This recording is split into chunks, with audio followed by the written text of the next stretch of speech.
started talking, but my mic was muted over here. It is a good alert. I do a little dance to it too. Anyways, we haven't had a tucker in a while. And since they're trapped up here with me because Jeff is traveling, we get to do puppies. My poor little broken old man. He's going through it. We get to go to the vet on Monday to do an 8-hour-long blood test. So, that's where we're at. Aunt Jen is holding a puppy. It's Tucker. Say hello to your cousin? I guess we'll go cousin. Yeah. Mwah. He's my good boy. Yeah.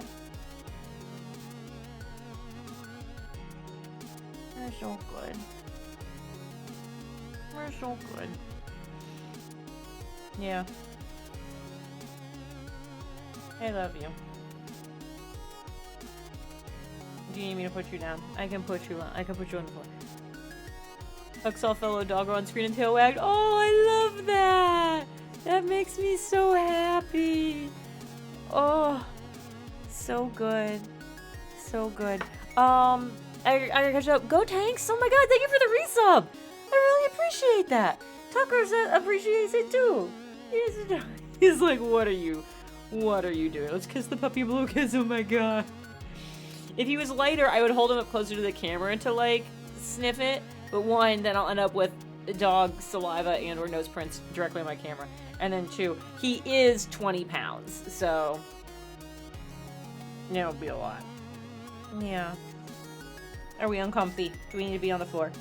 We can be on the floor. We're gonna be upset we're on the floor. I can feel that coming. Where'd it go? Oh, big shake. Big shake, hi!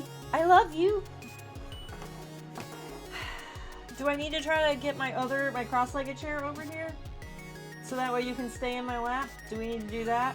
Do I need to go put on my little baby wrap and you just get tucked in for the stream? Do you want to do that? I think I have to do that. You guys might get to see this happen. Oh, it'll be interesting because it's green.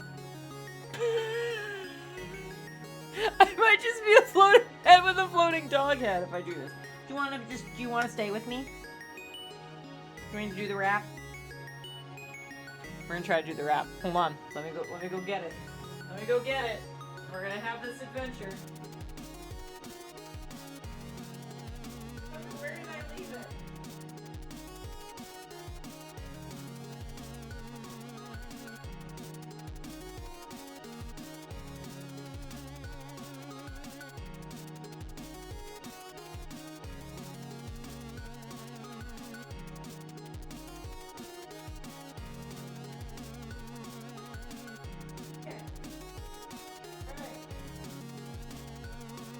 For this? I'm even gonna do it. I'm gonna stand in front of the camera so everybody can see this happen. Okay, I gotta find this. Okay. So we're here. I gotta remember. Okay. We're here. And it comes up and over. This is a legitimate, one of the actual baby wraps. I saw a woman recommend this thing because she does this to her cat. The cat heckin' loves it, and I was like, this seems like a good solution for the dogs that constantly want to be held, but also I need to do stuff. They are a little bit heavy to walk around with them just in here, but it's good for when I'm sitting. It holds them just fine, and it is actually not too terribly uncomfortable. I think it's just bad for their backs. Okay, so we did that. And we cross it here, and then we do this. Okay, we're good. Which way did I cross? We got Tucker butt's got to go on this side. All right, come here, buddy. All right. Yes, hi, Grit. You're very cute too. Belly rubs for you. Okay, here we go. Get that. Gotta get that one. Where's the other? I lost the other part. All right, there we go. We got a butt fully in. There we go. All right. There we go. We have a tucker. Hi.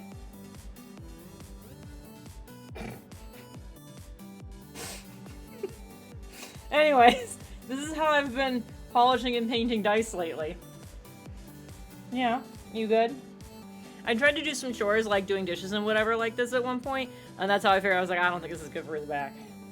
So we stopped doing that. You... Hi, do you need your paws free? Do you need your paws free? Do you need that? Is that good? Is this my good boy?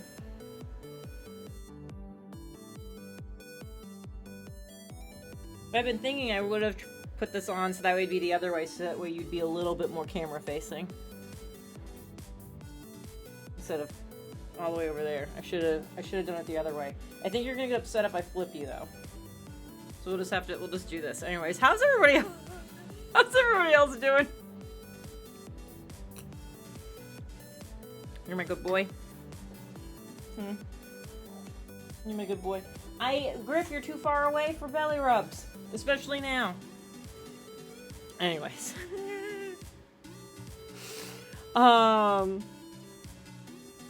Yeah, hi.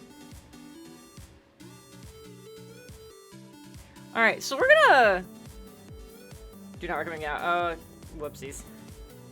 Playing video games all day? Heck yeah. I like that there's a little indicator that tells me if you don't have the audio on. I hope that means you're utilizing the captions. That'd be cool as hell. I guess you would have to be if you can't hear me, but you did respond to a question I asked out loud. I got there eventually. Hey, I'm very tired. I had a very exhausting weekend. It was super fun. We're gonna talk about it. It's gonna be great. It's just slowly leaning. We'll talk about that. We're gonna talk about why Jeff is no longer coming home on Friday night and is instead coming home at 10 a.m. tomorrow. And... Hi! Do you want down? Do you not know how to ask for down? Do we need downsies instead of uppies? Okay. Okay, we tried. I think he's realized that maybe this isn't everything he actually wanted. Okay, yeah, we're working on it. We're getting there. We just gotta kind of like spill you out. There we go. Okay. Hi, Griff. Yes. Hello. Do you want uppies? Do you want to be in here? Do you want to come say hi? You're both looking at me like you're waiting for something. Goodness gracious. Okay, we're just gonna... I just lost my actual shirt. There we go. Hi! Everyone's cute. Everyone's cute. So we're gonna play Persona. Last time we got to the end of the 6th palace, and answered questions correctly. Never make deals with cops, and have been able to continue the game. So we're gonna continue the game, which will be super fun. And there we go. I have audio now. You continue the game, and we'll see what happens. I did look up the cutscene if you don't answer that series of questions correctly. It is all exactly the same up through Robbie showing up and like shooting you. And instead of the cutscenes like really continuing, it goes back to the in-game footage of you being dead. And it was something about the way the blood was looked in the game engine was really off-putting. I don't know why that made it so much worse. But anyways. Okay, Jeff is on his way across the state to drive back to the airport. So we're gonna get into the game. And I just realized why everything looks weird. I don't have a necklace on. This is a lot of real estate to not have anything on. Yeah, we're just gonna do the thing. We're gonna do the thing, and we're gonna talk about my whirlwind 48 hours of being back in Michigan, for the first time in a very long time. So I was back in Michigan I was back in June on the west side of the state for literally like 36 hours. Excuse me, to go to a dinner thing for Jeff after he got his very fancy promotion. I was back for that. This weekend I was on the east side of the state, which is where I went to high school. And I haven't been back there. I think I figured out the last time I had actually been back in that town was when my best friend got married. So that would have been 11 years ago that I was last there. But even when she got married, I was just there for that. I didn't really like do anything else or see anybody else. It's been a solid like 15 years since I've actually spent any time there. That's right. So everyone catch up on the game real quick before we get back to that. I am supposed to be dead. Clearly I'm not. Rumors of my death have been greatly exaggerated. Do I have any other? Yeah. Even though it's the same old attic. I mean, you say that like I've been gone forever. It's just been, I just died yesterday. It's been just 24 hours. It's fine. Yeah, so I'm supposed to be dead. There was like a news report about it and everything. Clearly I'm not. So I need to like hide up here. So I don't know what the next couple of in-game days is going to look like because I'm not going to be allowed to leave, which is fully why Sojiro is like up here too. It's not just the cat being like you can't leave. It is this dude being like fucking no. I am curious what he says if I try to leave. Hey. Yeah. How am I gonna be really busy if I can't leave? Morgana? I don't understand. Oh, by the way, police report on your death isn't gonna show up at your school. No need to worry. Seems prosecutor Nijima worked out. Hey! Lateral, thank you very much for the follow. I appreciate it. You missed a puppy time where I had a dog strapped to my chest. Maybe one will come back at some point. And Ashley, highly recommended, especially if you have cats that like being held. 100%. Worked out some kind of deal. Why would she need to work out a deal? I don't know. They haven't even said anything to me even. There's too many evens there. We got there. As long as you stay quiet, you'll be fine. Well, I guess if they how do I reported put this?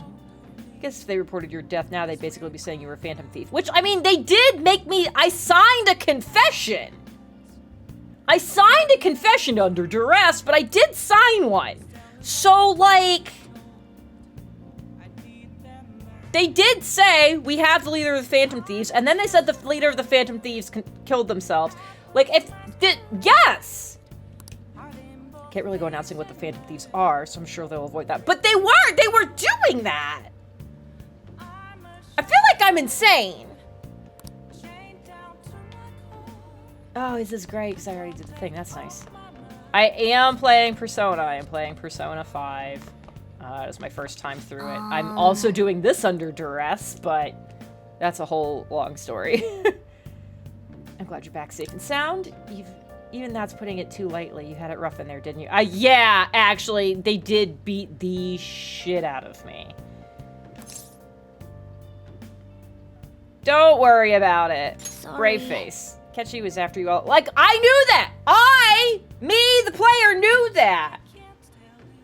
I think we both knew that! Like, we had a conversation, like, weeks ago, didn't we? I guess maybe in-game it was only, like, maybe 3 weeks ago. But, like... I'm begging characters to find the brain cell and hold on to it for dear life. We had no choice but to depend on him. We did have choices. What we did was also a choice. Duress is such a strong word, right? It is an accurate word, though. Do you know what shooters are for Switch? I do not, because I don't play shooters. Even playing this is, like, out of my normal realm. Like, my stuff is, like, if based on my name, you could probably tell, I like Zelda games. And then I do, like, it's Zelda games and a lot of, like, platformers and adventure games. I'm not big on shooters, so I have 0 recommendations for that. Thanks to your tenacity, you were able to fool him. Yeah, thanks to that. And some just very specific dialogue choices. Payback time. Let's make him regret under... We are gonna do that. I am gonna fuck this guy up. Shut up. Yeah, Metric. I like actual Zelda games. I do not like, Dark Souls Light, with a Zelda skin on it. I maintain that Nintendo looked at how popular things like Dark Souls and that whole genre and we're like, we need to get on that. What do we do? And like, I'm fully convinced that was just their answer to how do we get in on that kind of style of things, while still keeping it Nintendo. I'm convinced, yeah. I don't... Breath of the Wild, Tears of the Kingdom, not. We're not doing this again. I feel like this happens every couple of months. The last sentence I'm going to say on it is I think they are good games. I do not think they are good Zelda games. I am relieved that there are rumors that they're talking about going back to the original Zelda formula for anything going forward. I hope that turns out to be true. We're back to this now. You're not giving me shit for it. You used the little face. That's giving shit. Anyways, let's fuck up Robbie Damon. Remember how I hijacked your phone during the school trip? That kind of came in handy. It did. It super did. I'm not interested. No. Where is the it super did? Why do I not have that as an option? Well, remember how I put that wiretap app in Akechi's phone? You mean the conversation we literally had like 20 minutes ago? Yes, I do remember that. Basically, that let me see GPS info for 2 phones, yours and his. I'd be able to tell the precise moment Sai Nijima, who had your phone, ran into Akechi. Okay, perfect. What I'm hearing is you still have the tap on my phone. This is what you've just said. You still have my phone hijacked. Are you listening to all of my conversations? I call my girlfriend with this phone. You're a freak, Futaba. All right. That's when I saw my chance, and beep, sent the signal to activate the Metaverse Navigator. Yes, I know this. And does my character not know this? I feel like we established this. But there was a chance they'd just pass each other without saying a single word.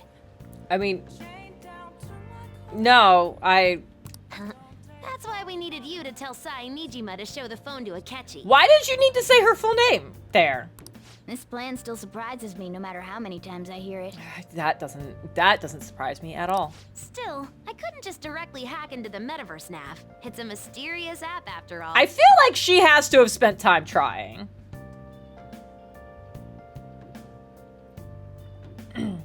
Hi, Banana. Okay, Banana's here. We can talk, we after he passes dialogue, I can talk about the weekend I had because apparently somehow Banana missed what I was doing. Who is your girl? Oh, Makoto. I had to call her by her real name. Everyone in this game has nicknames, and I almost called her Gwen. Makoto is my girl. But you know how it has that bookmark function? All you have to do is push the button. Making the phone think he was pushing that button was totally doable. Pretty good, huh? Yeah, pretty good. Okay. Oh, she still has more to say. It may not have looked like it, but everyone else was risking their lives too. Though there's no doubt you were the most at risk. I mean, you actually got arrested. I don't think anybody else was gonna get murdered, though. But it seems like all the drugs and stuff made you forget the details of the plan. Want me to explain how it all went down? Oh, it might take God, we're gonna be here for a hot second. Never mind, we'll get to the story time in a bit. It says not now, but, like, I feel like I'm gonna need to at some point. So, sure, let's do it. Since the rest of us didn't get captured, we had to act. We had to pretend we never wanted you to get arrested. Pretend the suicide news was a real shock. You guys did a good job at that, even though people who didn't know, who knew nothing were around you, or some of you were just completely alone, you still amped it up, so me as the player was starting to get concerned that maybe it was real and I had made a mistake. Basically, we had to act like we didn't know anything, 24/7. The enemy knows who we are, so we couldn't let our guard down even once while you were gone. If they had people watching us and realized what our plan was, they would have killed you immediately. Want to hear more? Sure! Another tough part was figuring out how to get Sai Nijima and Akechi back from the metaverse. In order to return to reality, you have to go back to the point where you came into the metaverse. So, Sai and Akechi had to go through where the nav was activated, as in, the hall where they met. Akechi would just come back the same way after the assassination. The real issue was Sai Nijima. We needed to stop her for a moment before she headed back toward the interrogation room, but nothing can be sent to a phone inside a palace. So, I had to program the messages in beforehand. In doing so, I made it seem like the messages were coming at that exact moment in time. That part was kinda last minute, so I had to pull an all-nighter trying to get it set up. I'm really on a roll here. Wanna hear some more? Sure, just in case somebody says something buck wild. Let me see. Another problematic thing was... Oh yeah, tying Akechi up. That was really tough. I obviously don't mean the real Akechi. Even if we could do that, it would ruin our plan. The one we had to tie up was Sai Nijima's cognitive Akechi. That's a good point. This part's really complicated. I know you're tired. You sure you want to hear all of this now? This is the new part, yes!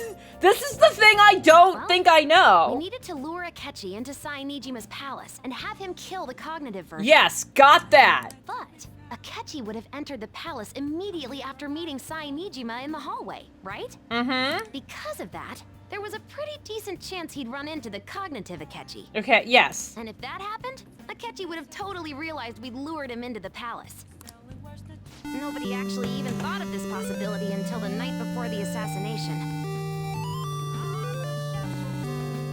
Wartburg, thank you for the 81 months. God, that's a big number. I think as soon when we get to a point where people are hitting 100, I'm gonna break. I will break. God, if we hit 100, that's too many. I'm gonna start doing math on years, and that's... I don't like that. Ugh, anyways, 81, many. Wartburg, thank you.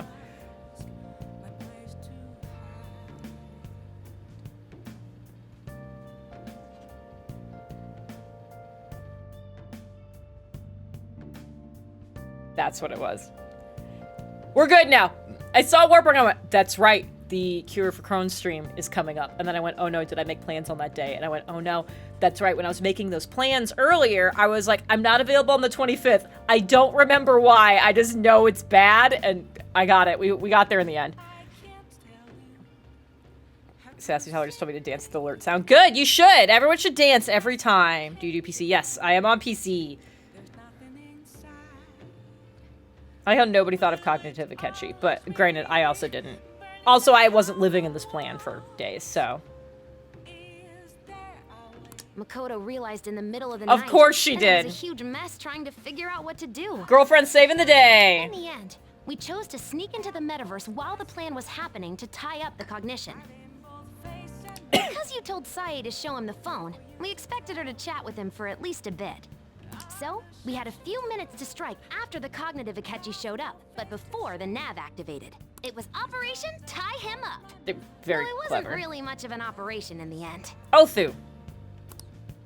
Thankfully, Sai Nijima didn't know his true nature, so the one that appeared was an ordinary kid. Incredible. You just tied up a child. It was Congratulations. pretty simple surrounding him, knocking him out, and tossing him on another floor. Oh my god. I love But man, watching Makoto's skill was super amazing. I guess she does use Knuckles as her weapon. Hell yeah, Gwen. Basically, what I'm trying to say is, appreciate what everyone else did. I just can't help but rant when I'm talking about stuff that interests me. Sorry about that. Just focus on resting up. And seriously, well done. Alright!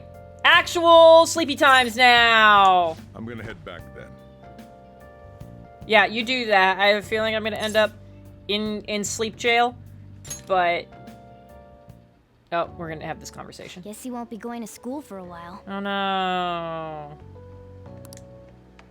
Don't worry about it. This'll be a breeze compared to what we've had to face so far. Don't jinx it! And we'll have all the time to come up with the plans together. To be perfectly honest, I don't really care what happens to Shido, one way or the other. But when I consider the fact that he's your enemy, I naturally think he's my enemy as well. I mean, he did order me killed, so I feel like maybe that should play into this for you a little bit. I'm going to stay with you until the very end. Well then, we should get to sleep. You know, something that Futaba said before, when you were in a pinch in the palace. She picked up a reading of someone who came to your rescue. Was that... So it was Yoshizawa. Then we'd better let her know you're safe now. Yeah, someone should probably do that. If she saw the news report and thinks I'm dead.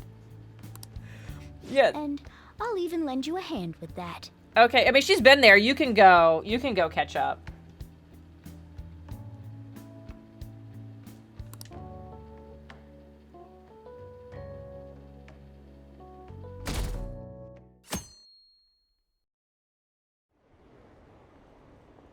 Yeah, I'm good, Wartburg. It was earlier today, my brain short-circuited a little bit and was like, there's a reason I can't do this. So I'm doing the thing the following Friday. It's all fine. Okay. Hey, Attack, what's up? Okay, so catching everybody else up, in case you've missed the last couple streams or just missed when we was talking about it, dear who I English so good. So I played flute all through middle school and high school, and then a little bit into college, and then I just got too busy and didn't do it anymore. For a while I thought I was going to go into music. So like that was the thing. So I played flute for a very long time. And just to give you some context here, in my high school, we only had 4 classes in a day. There's no point in even having an election. Shido's gonna win. Why are you voice acting the train? I want to talk. Of course, he's the only reliable politician there is. Plus, the current government has been getting wrapped up in scandal after scandal. Even more importantly, there's just an aura about him. Like he can fix whatever problems we have. No, the aura around him is he has a very punchable face. Honestly, it doesn't really matter to me who does it. I just want to see our society back on track. Especially after it turned out those phantom thieves were nothing more than scum in the end. I'll show you. Oh my god! Ryuji's gonna be the one who blows my cover. I knew it. I fucking knew it. I need you to shut up so badly. I've been yelling at you for this for 7 in-game months. I need you to fucking strap it in, alright?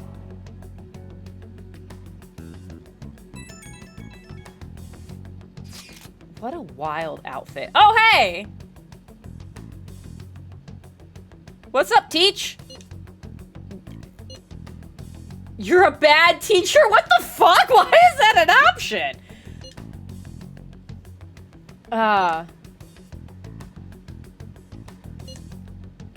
This poor lady. God, can you imagine if she thought I was dead and she texted and I did not answer? God.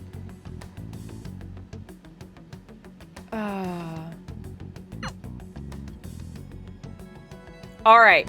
So we had 4 classes in a day. The way band was structured at my school is there was symphonic band, which was the top level you had to audition to get into. There was concert band, which was kind of like the catch-all for everybody who didn't get into symphonic band. And then there was campus band, and campus band was essentially like all of the freshmen coming in. So campus band was all freshmen because there were like 3 different middle schools that all fed into this one high school. So they would all come together in there and then move up. And then you could at any point audition to be in symphonic band. So anybody from campus band could audition. It was highly unlikely you got in as a sophomore, but it could be done. And anybody who didn't get into symphonic band because either they didn't audition or just didn't make the cut or whatever was in concert band. Since then, Sassy, you'll be interested to know, they've added a 4th one. There's campus band, concert band, symphonic band, and now there's wind ensemble. Wind ensemble is above symphonic band. So there's that. So that's what it was. So I played flute in symphonic band, and when I was like, I think I'm gonna go into music, and I started learning saxophone. I was in band for half the day. I played saxophone in concert band, and then I turned around and played flute in symphonic band. It was fucking great. I loved it. I had the best senior year doing this. Because my morning first period was also like music based. It was like music theory, and then I was doing independent study, and I was trying to learn brass instruments. So I was doing that, and I would go from that into saxophone, and then I would go to AP chemistry, and then I would come back and do flute. So anyways, love that stuff. But I haven't played saxophone since I graduated in 2005, because I'm old. And I hadn't played flute since 2007, the last year I was able to do it in college. Cut that out! So I hadn't played in forever. About a month ago, my best friend, Laura, texts me and goes, "Are you going to the alumni concert?" And she texts me like on a Friday. And so the way this reads is that this is like a thing happening over the weekend or whatever. Hi, villain. And I was like, "This is the first I've heard about it." Probably not. And she goes, "Oh no, it's in a month. It's on Facebook." And I was like, "I haven't opened Facebook in 3 years. So here we go." So I go on, and sure enough, my old high school band director is putting together an alumni concert. So anybody who graduated from any of his programs, it's JP! JP's here! JP was there! I got to see JP and we got to perform together. Anyways, I'm getting ahead of myself. It's like, we're doing this. Who would be interested? And I'm like, I have not been back in 15 years. I have not played in like 17. I'm going to embarrass myself, but I know exactly where my flute is. So like, and this is a month out, I can plan for this.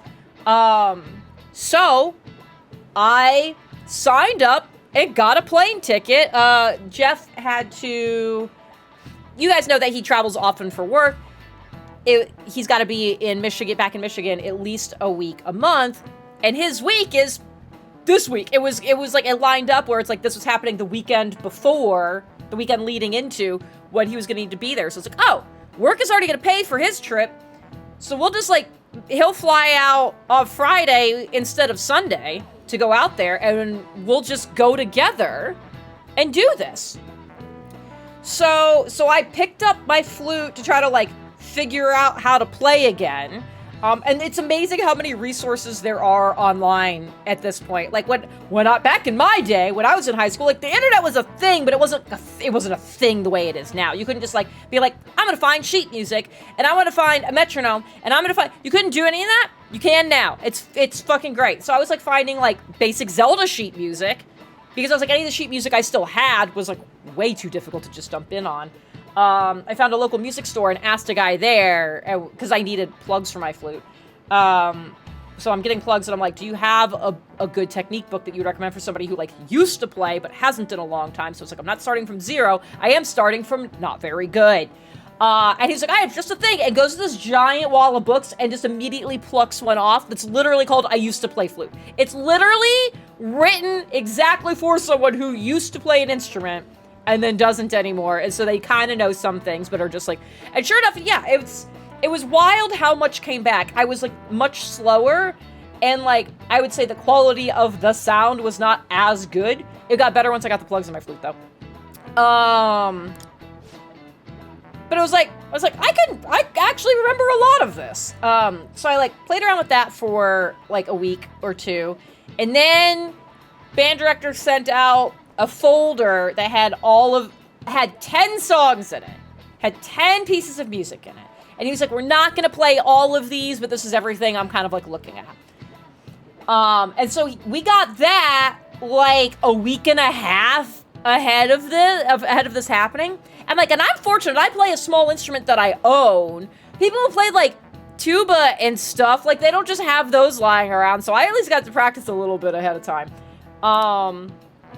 But other people didn't get to, so I was like, thank you.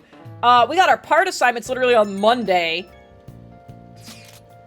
And I want to not answer him. Is that an option? Can I just not answer Mishima? So yeah, like, I got to play a little bit. Got our part assignments on Monday.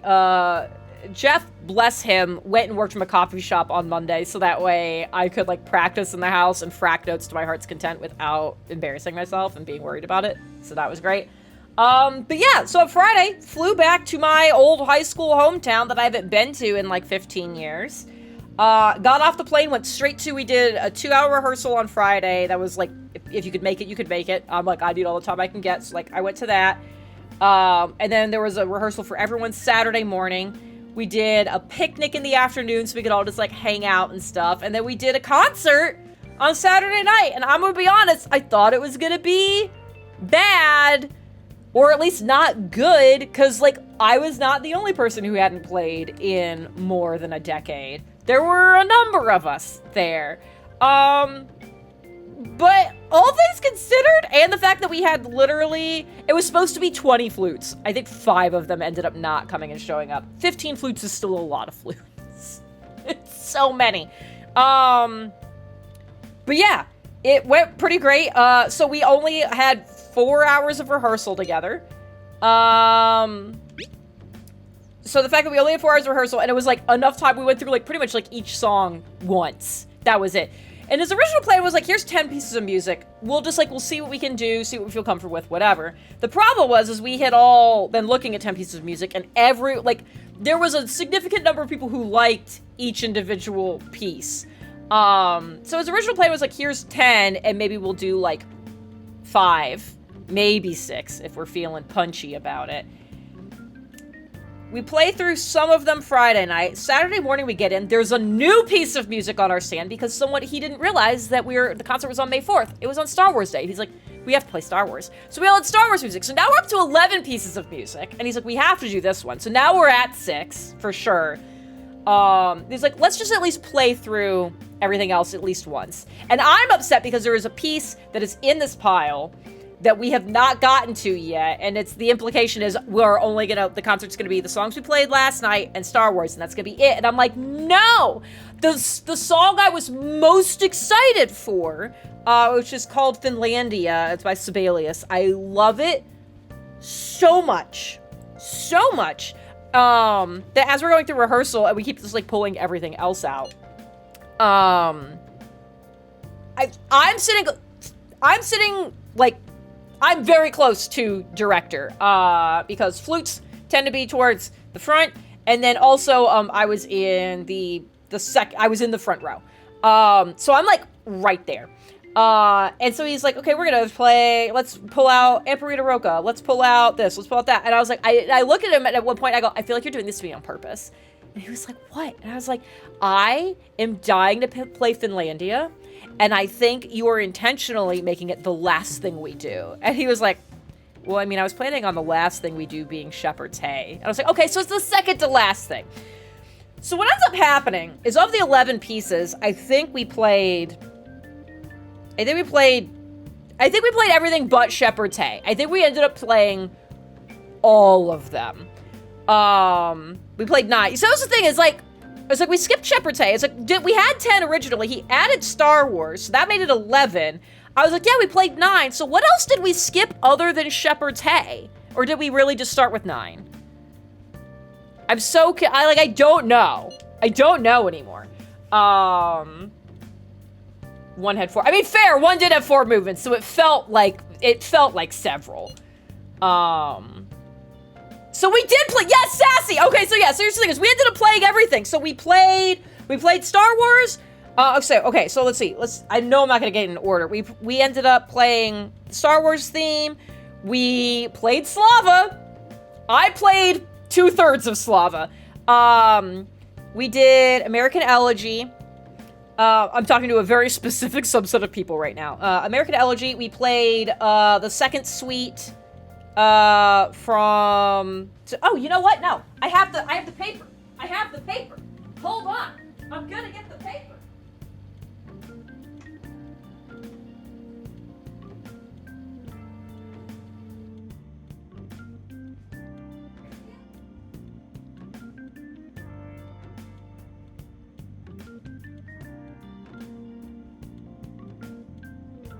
Okay, alright, I got the paper.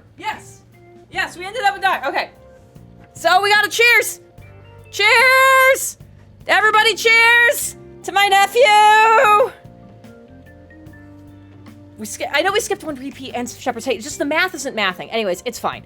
So yeah, we played Star Wars, we played Slava, we played Irish Tune from County Derry, Pride of the Wolverines, which is not a U of M thing. Children's March, Finlandia, Amparita Roca, American Elegy, and Second Suite in F. the reason I love Finlandia for a very specific section of melody. There's something about it that, like, just makes me want to tear up. The problem being, I did tear up and then I never recovered. One of the current band booster parents came up to me. She was so sweet afterwards. She was like, oh my God. She's like, I saw you, like, tearing up and that made me tear up. And then I saw you, like, really go for it. And then I was crying and that made my daughter cry. So I made a bunch of people cry with how much I cried. So yeah, the compromise, because Finlandia was one of the last things we added to the list, because I think I bullied the director into it. Is we skipped the repeat, so it was a short version of it, but I got to do it. So yeah, Slava, man, Slava. Yeah, in theory, there's a recording of it that we'll be able to see at some point. Finley, it wasn't even in, like, the actual, like, the program. That's so funny. He really didn't want to do it. This is the problem, is you can't threaten me with a good time. Yeah. I'm really glad we did it, though. I'm so glad we did it. But anyways, yes. So yeah. Oh, we played 9 songs. I got to perform again. I have been told that it sounded pretty decent, especially considering the fact that we only had 4 hours of rehearsals together. It was a lot of fun. It was a great weekend. It was so good. There were so many of those people I hadn't seen in so long. Some of those people I hadn't seen literally since I graduated. I hadn't seen since 2005. It was so funny that so many of us we're all full-blown adults now to varying degrees. There were some people there. I performed with people who weren't alive when I graduated. We went out after the first night of rehearsals. There was a bar we went to. And I did what I do best and just started mingling with everybody. So I was like, I want to say hi to, like, I want to say hi to the people I know, but I want to say hi to the people I don't know. Because we're all going to perform together this weekend. And I was on a hunt for other drum majors. Drum major is the conductor for a marching band. In case you're like, oh, you play drums too? No, I do not. I was like, there's got to be other drum majors here. Because I knew 2, because there was me and then my best friend Laura. She was a drum major with me, and then the person who was the drum major when I first started was also there. So I was like, there's got to be there's already 3. There has to be more. So I'm at one table and I'm talking to them, and they're all like graduated like 2000, like between 2010 and 2015. So they're young, but they're, you know, older young. I'm talking to them, they're like, oh, none of us are, but I think like the girl with the short hair at that table over there, she did. And I was like, perfect, I gotta go talk to her. So we go over to talk to her. And we're sitting there talking, and they're like, oh, were you guys drum majors? Like, I was the 2003 and 2004 seasons. And I watched their faces go, oh. And then Laura's like, yeah, I was 2004, 2005. And it was like, well, you made a face. So they're like, I was born in 2008 or whatever it was she said. I was just like,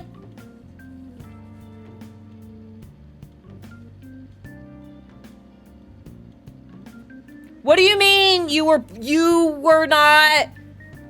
even a thought for your parents when I graduated, when I did the thing? You didn't exist when we did our Firebird choreography. What are you talking about? Yeah, so that was the thing. And that's when I look at the table and, oh my god, they all have sodas! No one at this table can drink! And then I wanted to just crumble into dust and die. So yeah, so there was that. But yeah, made lots of new friends, saw a lot of old friends. It was wild. I think my favorite personal moment, there was a lot of great stuff. My favorite personal moment with regards to the director is we're doing one of the rehearsals. I don't remember if it was the Friday night or the Saturday morning. There was playing Children's March. Anybody who's never looked at sheet music, you know, there's the staff lines. These all the little lines where you get your little dots for all your notes. Higher notes can be above that staff line, and they just kind of like add little lines to it to kind of like mimic like, oh, there's like how, you know, we're just going to continue that up just right here so you know how high this note is. Children's March has notes on it that are very, very high. To the point where I actually was like, I actually don't know how to make that one. I don't know which finger pads need to be down for that. And so I'm looking at the people on either side of me. I was in a Sam sandwich. I had a Sam on the side and a Sam on the side. It was great. And I was like, how do you do this? And the Sam was like, I have no idea. And this Sam was like, oh no. So we're like Googling how to make these notes. So we're like trying to do that. And I'm like, even if I can figure out how like the pads should be down, which keys should be down, I'm like, I don't think I have the lip strength to get the airstream I need to be able to do that. Because for flute, so much of making the noises that come, making the notes that come out of it, it's so dependent on how fast or slow that airstream is, and then how tight you're able to get it. I'm like, I don't think I can get the airstream tight enough to get a note that high. So I put my hand up. I need to point out, all of us were calling, got distracted from this. We're all adults. We're all super adults. Almost not. The only people who called him by his first name were people who have like worked with him because they've worked with the marching band. And even then they're like, it still feels uncomfortable. He yells at me if I call him a Mr. So-and-so in front of the students. I have to call him by his first name. And I hate it. The rest of us are all still raising our hands like we're back in school. It's hand up. It's Mr. So-and-so. Like, the whole time. I was like, I don't care that I graduated almost 20 years ago. You're Mr. So-and-so. Calling you your first name feels disrespectful. So I love this outfit that I have now that I'm supposed to be dead. This is great. So at one point he's like, does anybody have any like questions or things you want to go over? And I put my hand up. And I was like, yeah, so I'm gonna speak just for myself and definitely not anyone else in the section, probably just a me thing. There are some notes on here that are so high they feel like they should be illegal. Do you want me to just not play, or do you want me to play them at a lower octave? I'm fine with either. And he laughs, and he's like, just play them like at a lower octave so there's still something there. And then he like goes to try to move on and just starts laughing again, and he looks at me, he goes, I forgot how you talk. You're just so honest. And he's still like laughing. And I was like, this is my favorite thing, that like, he's having that reaction like that I unlocked a memory with the way I was like, yeah. So anyways, if you guys were wondering what I was like in high school, apparently the same. Apparently the way I am now. Or at least enough that he was like, ah, yes, this is perfect. That man's steel trap of a memory is so impressive.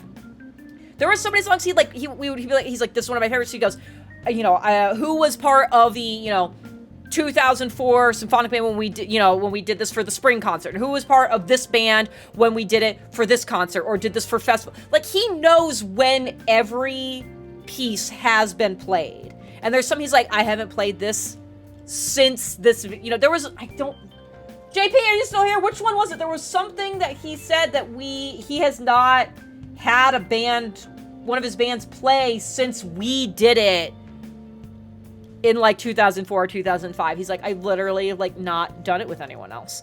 Molly on the Shore, there we go. Yeah, he's like, we haven't touched it since. He's like, and I think he was saying he was gonna like try soon, but he was like, just nobody felt right for it, so we just haven't done it.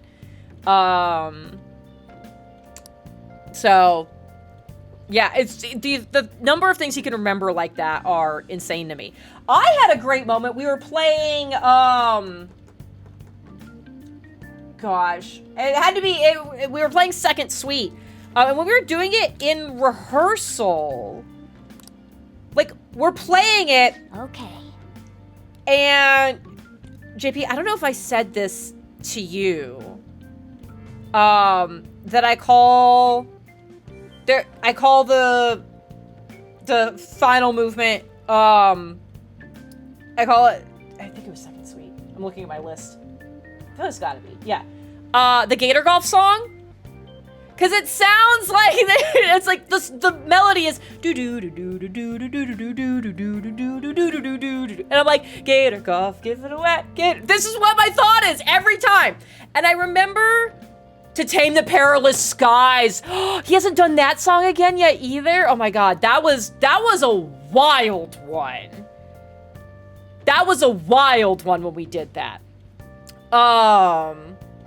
Yeah, I also love that he selects pieces based on his combination of players. Like, I feel like it's some of it's skill and some of it's just like the mix, and I feel like some of it's just like, I think some of it's just vibes. I'm sure there's other people who could have done some of these songs. And he just hasn't felt like it was right with them.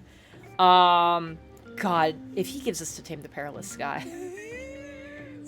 what a time. So anyways, backing up. So anyways, Gator Golf song. We're in rehearsal and we're playing the Gator Golf song.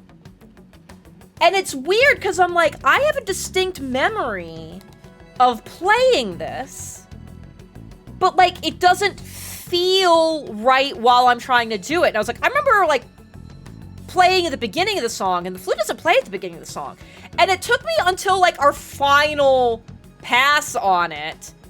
We're like, cool, we're gonna do this chunk one more time before we like call it, and then it's picnic time, and then we play it tonight for the concert. Where I had a moment where I went, it's because I never played this on flute. I never played this piece on flute. I played this on saxophone. It starts with a solo. I auditioned for the solo. I remember doing this. I remember doing it there.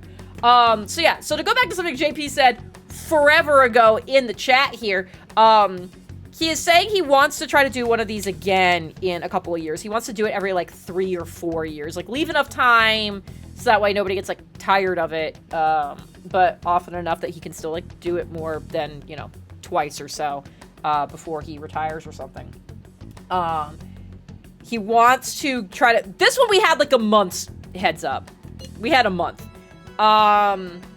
He wants to try to be like, hey, I'm picking a date and some music like a year in advance, so that way people who want to practice can, blah, blah, blah.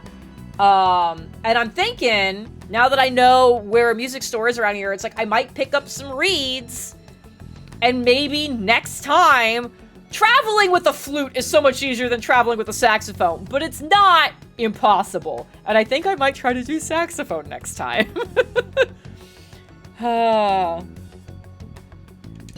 Anyways, it was super great and so fun, and Sassy, I am so sad you couldn't be there. So many people asked about you. There were still 2 bassoons, which is pretty good. But yeah, when he does it again, I don't know if I'm gonna be able to do it every time he does it. But whichever one, Sassy, you're able to go to, I will make sure I am there for that. Maybe we'll figure out a fun way to like travel together or something. I don't think you would need to travel with a bassoon. So like one of the things he did was that for anybody who needed to borrow a school instrument, he was like, hey, let me know if you need to borrow a school instrument, like if you've at least got a mouthpiece, blah, blah, blah. So like if you could find one locally to like rent on occasion to like practice and play, you don't need to travel with that. You can just use a school one, probably. Anyways, alto sax. Yes, it was alto sax. So sorry, Banana. Yeah, because here's the fun thing about like when I started trying to like learn other instruments when I thought I was going to go into music, alto sax and flute have the same note charts pretty much. There were 2 notes that were swapped for whatever reason. But the key combinations you press down were almost the same. So it was a very easy transition to go from flute to at least alto. I just had to get used to playing a reeded instrument with a mouthpiece, which is a whole different heckin' beast, for sure. But I wasn't starting from scratch on it, which was really cool. So I really enjoyed that. And yeah, I think that's why I was able to, like, I didn't pick up alto until like my senior year. I only played it for like that year. I picked it up during I want to say I picked it up during the first semester, or the first term. And that way when the concert band started, so like I had only been playing for, you know, a quarter of a school year by the time concert band started. And we did chair auditions, and I think I got like 4th out of the 8 of us. There were people who were very upset. I was not at the bottom. I don't remember where I was. I was like 3rd or 4th somewhere along the line. I was not at the bottom. When like all evidence suggests I should have been, there was some upset people. It was very cool for me. I was like, oh my god, I'm like good at stuff. I was hoping you played tenor. Sarah played tenor. JP's other half is a tenor.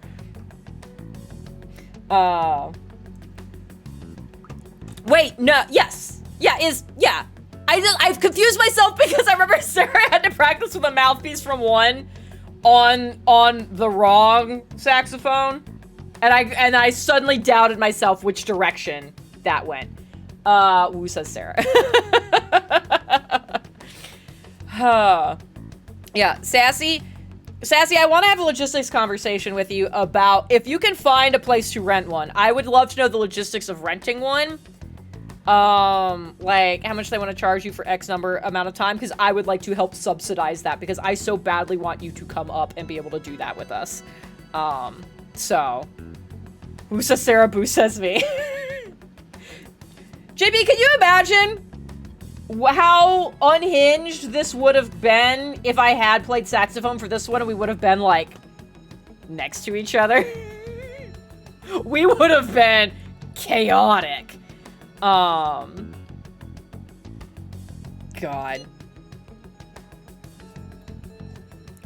Anyways, it was a lot of fun.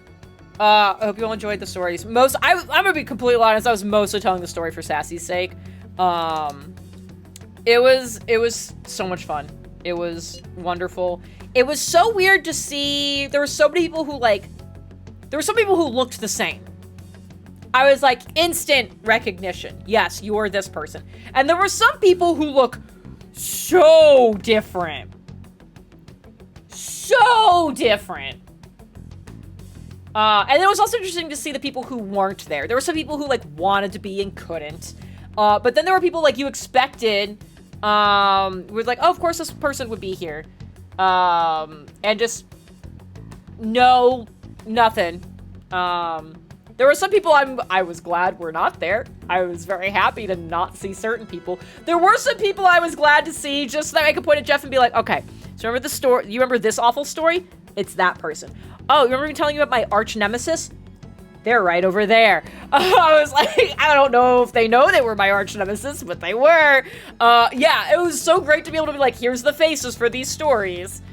It was a lot of great. It was a lot of great. Wow. I English good.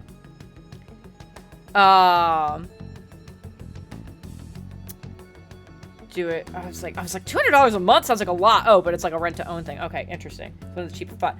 We're gonna chat on Discord later. We're gonna chat on Discord later. Arch nemesis. JP, I will text you. And then I can elaborate later. You can't.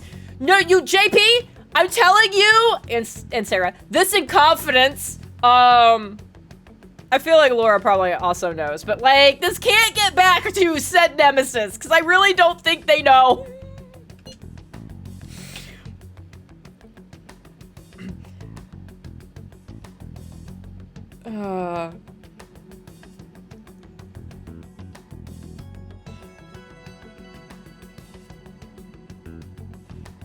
Oh, we sent me a picture of the program. I do have one. It wasn't in my pile of papers that I went to go panic grab.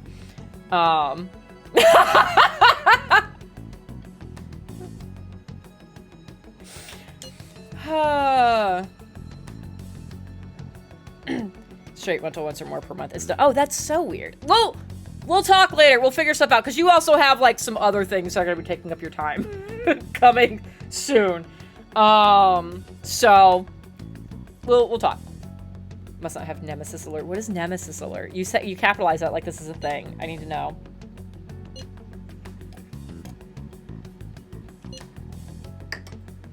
I like how we know? Here's what I'm waiting to have happen. Can you imagine if someone, because I've done this before, Can you imagine if one of these fuckers opens the wrong group chat and it's the one that still has a catchy in it? It's a bit from D20. Oh yeah, I am very behind on this season, so.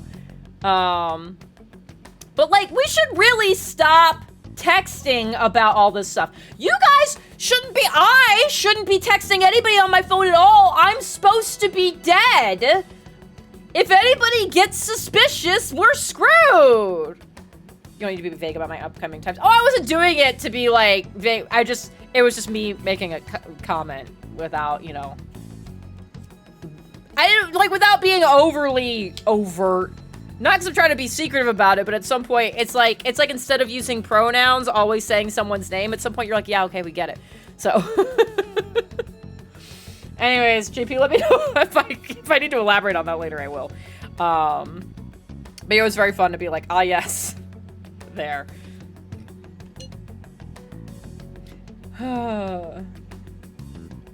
We just go there and try to think about it on site. Yeah, you all go do that. You all figure out the keyword for a change. I'm gonna hang out here and pretend to be dead some more. Catch up on my sleep debt. Maybe heal from all the bruising and the drugs. Okay, girlfriend, I need you to realize, like, yeah, I can't, but I can't. Yeah, no, it won't be okay. I need to stay here.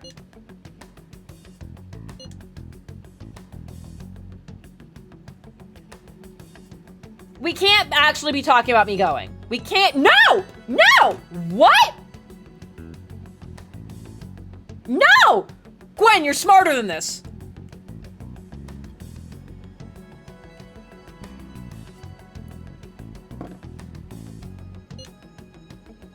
Yes, we're going with the intent of not being seen or heard, Ryuji.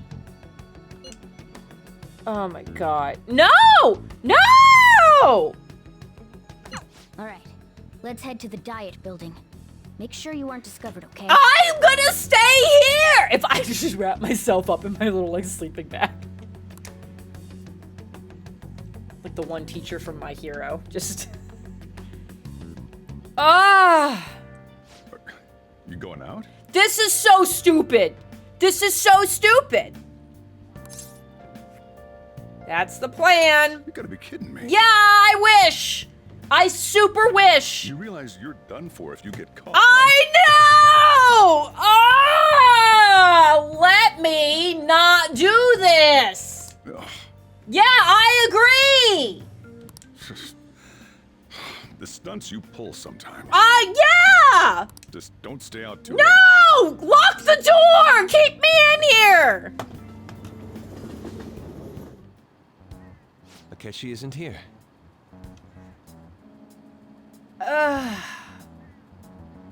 Which is good, because if he spotted everyone else gathered, he can figure it out. This is not a good disguise. Let's begin at once. Police cars are making rounds, so we can't stay here too long. We already have Masayoshi Shido and Diet Building. All we need is what he thinks of this place. Maybe Mount Fuji, since it's the highest place in the country? Okay, so let's think. Let's think. I mean, it's just a place to be conquered. A place to... Griff, you are so ridiculous looking. Stay right there. Don't move.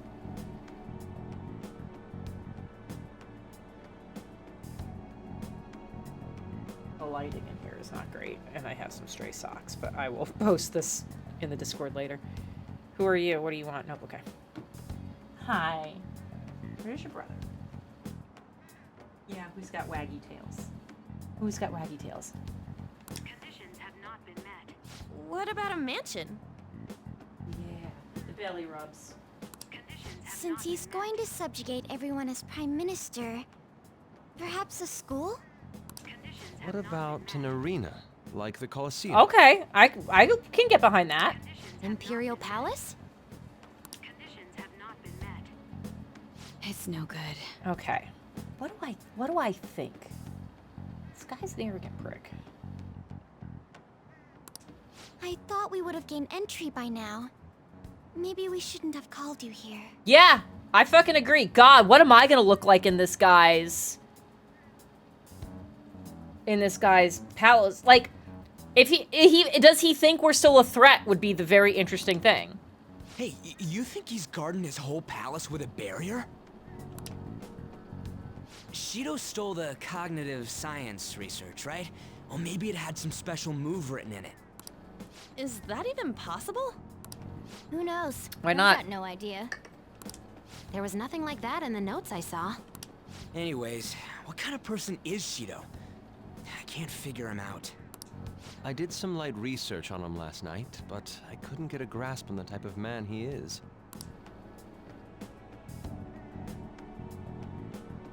There's stuff happening in the background. That man over there is probably a legislator, right? I'll try asking him. No! Don't do that!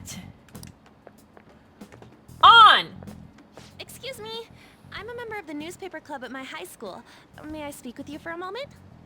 Sure. What kind of person is Representative Shido? What's he think about the national diet? His stance is dedication for country. It's how he's garnered everyone's trust. He's an admirable man of action, with a first-class determination. I'd say he's a model politician. Which should be its own big red flag. I believe that he'll help create a wonderful future in which young adults like you can live in ease. An exemplary answer. It makes sense he wouldn't tell teenagers anything unnecessary. See if he'll talk to the cat. Look over there. He's on a walkie-talkie. Oh my god, and we all turned to look like a bunch of fucking idiots. Wait, is it about us? God That doesn't look good. damn it. We should leave at once. Yeah, that's not suspicious at all. Tomorrow's the day off, so let's have an early strategy meeting. Meet at LeBlanc, okay? We should all think about this tonight.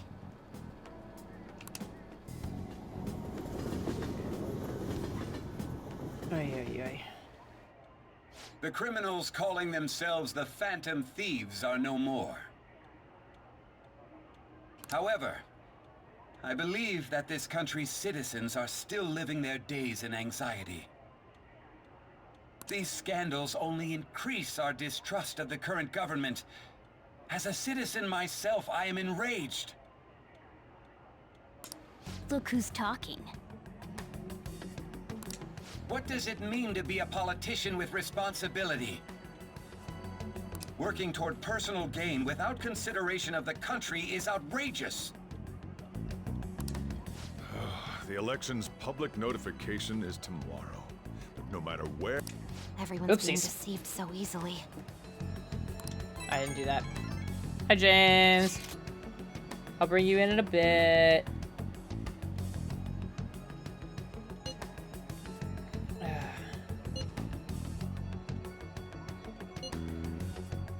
He's 53. Looks good for 53. I'll give him that. JP! Thank you for the resub! Appreciate it.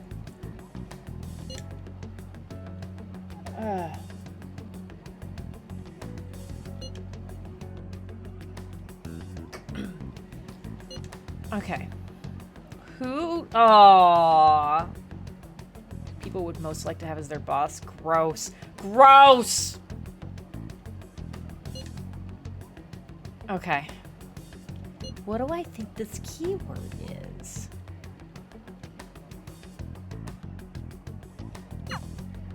In order to save this country that has been tainted by villains, social reform is essential. I mean, does he look at it like he's reform in like not like a jail or something where he's a warden? Ugh. Although that would make the fucking dream shit with Igor, who's still also weird. Something's up with Igor. Like, the fact that he's been so far away the whole time has, like, always bothered me, and somehow, and that feeling's getting worse and, like, itchier.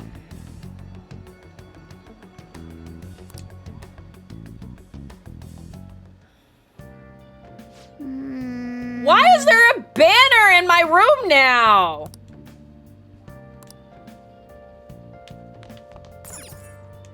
Oh, we're not gonna do anything with that. Anyways, I'm gonna save because I have not. All right, let's get James in here. Oh, hold on. I almost forgot to turn Discord on. Hey! Hello. How are you? I'm doing well. How are you doing today, Jen? How are you, chat? I'm doing alrighty. All right, we got that. Okay. We're through all of the voice acted and God and me yelling at everyone being fucking stupid. Okay, do I have any other gifts? I felt like I did. I will say when the entire party turned at the same time to look at the security guard, it gave me a lot of D&D of Aaron vibes. Yeah. It's like, hey, this is really familiar. Oh God. Good times. Okay, we're gonna stop. Yeah, I do like the big Phantom Thief banner because, you know, like you're not even trying to hide it anymore because you're a dead man. Exactly. What do I... Cat is sitting, so I can be in the cafe. You can be in the cafe. I wonder if your teacher can help you, because usually that's after you leave the metaverse, but you didn't go. You were just busy today, so I don't know. I don't even know if there's anywhere worth going. Hey. Okay. That's fine. I guess. So what do okay. So it's like my stats are maxed out. I guess there's so I can either make more stuff, although I prepped real hard for the last palace because I thought it was gonna be bad, and then it was a heckin' cakewalk as far as like that boss fight was nothing. So I guess my choices are make more stuff anyways, or I should do some black market shopping. I am gonna do that. But I guess I could try to level up Sojiro just for a lack of anything else to do. Yeah, you could do that. You can make coffee because coffee and curry are always useful at any stage of the game. I made a lot is what I'm saying. I made a lot for that last palace, and then I didn't use any of it. So I could make more, and if there's nothing else to do, then like cool, I'll do that. But you could always practice making more coffee, just like I'm practicing my latte art. Okay, so I have 6 of these guys. That feels pretty good. I'll probably... Why not? Oh, what is that skill? Oh, that's actually like a lot of money. So that's gotta be good. I'll look up exactly what the skill does. Yeah, I don't know if I want to... Like, that would actually finally take all of my money. So I don't think I want to get it unless it's going to be, like, you literally cannot die, which would be great. No, that's not good. Medium chance of first insta-kill. So Salvation is a skill that will fully restore HP and cure all ailments of the party for 48 SP. So it's a full heal and cure all ailments in one go. I don't know if it's a million yen. I don't think it's a million yen worth of stuff. Yeah. That's what we like to call a new game plus item when you're coming in with 5 million yen and you're like, I don't know what to spend it on.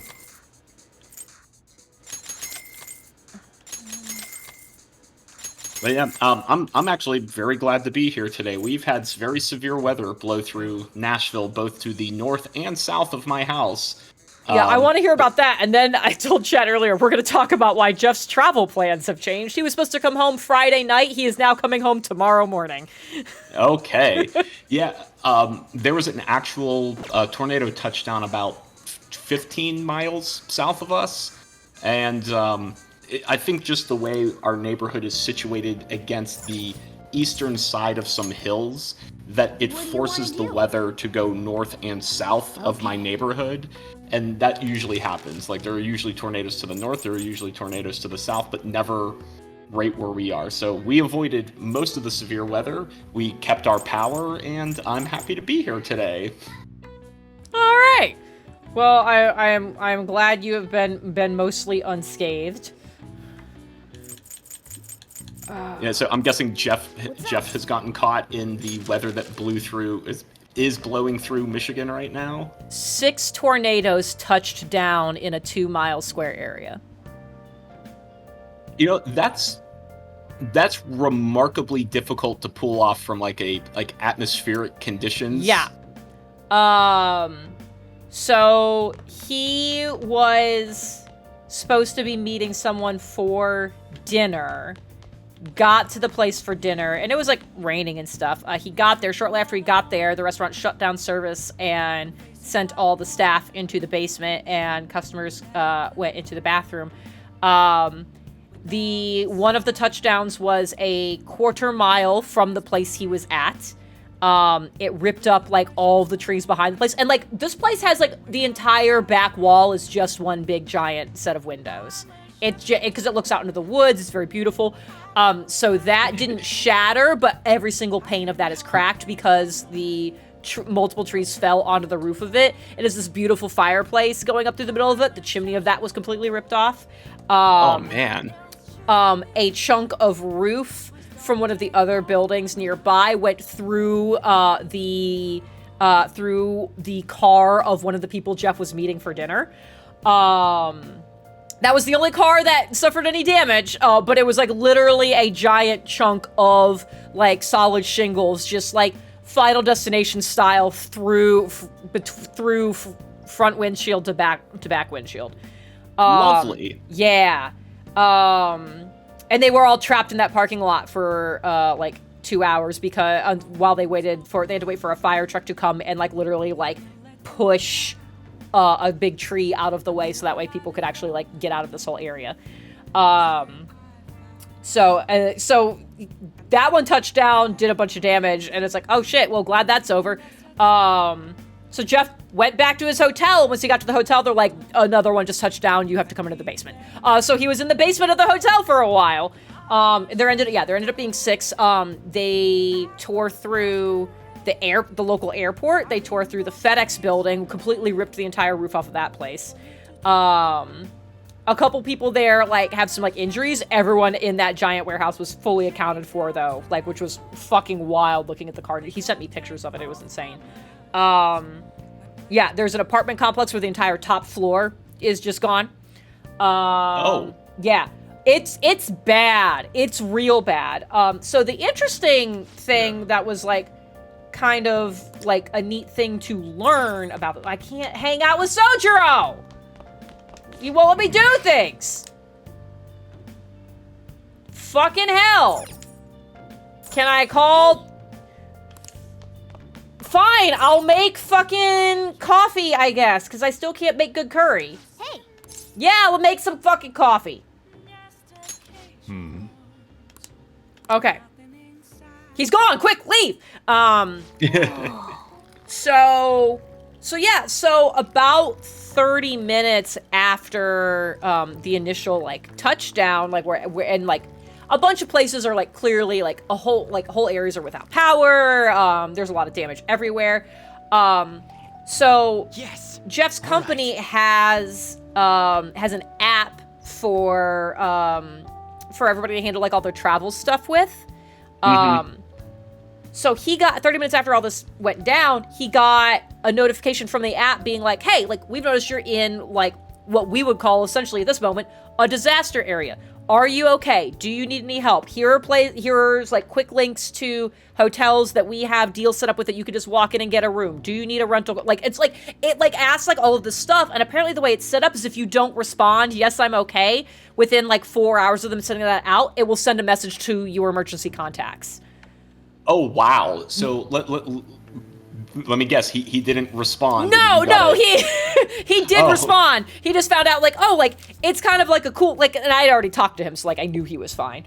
But it's crazy to me that they have like this system in place where they're like automatically like making sure their people are okay, like have everything they need here, like giving them support phone numbers and like whatever they might need, and being like, hey, like also if we don't hear from you, like we can start reaching out to your emergency contacts to like make sure like notify them and also be like, were you with them? do you need anything? Like, it's, so it was really cool to find out that that was a system they had in place.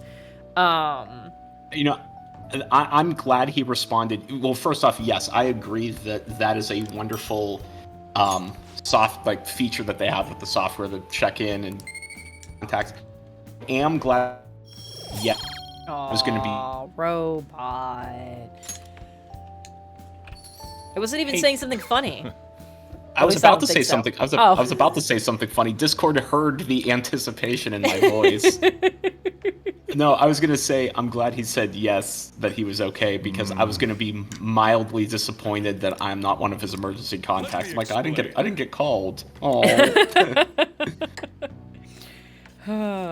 But yeah, so all that happened yesterday. So he was like, well, okay, and like today was apparently beautiful. Like not a cloud in the sky. It was like low 80s. The humidity's all gone because the wind blew it all away. I was like, this is great. And he like tried to go to the building. So all the work buildings got real fucked up too.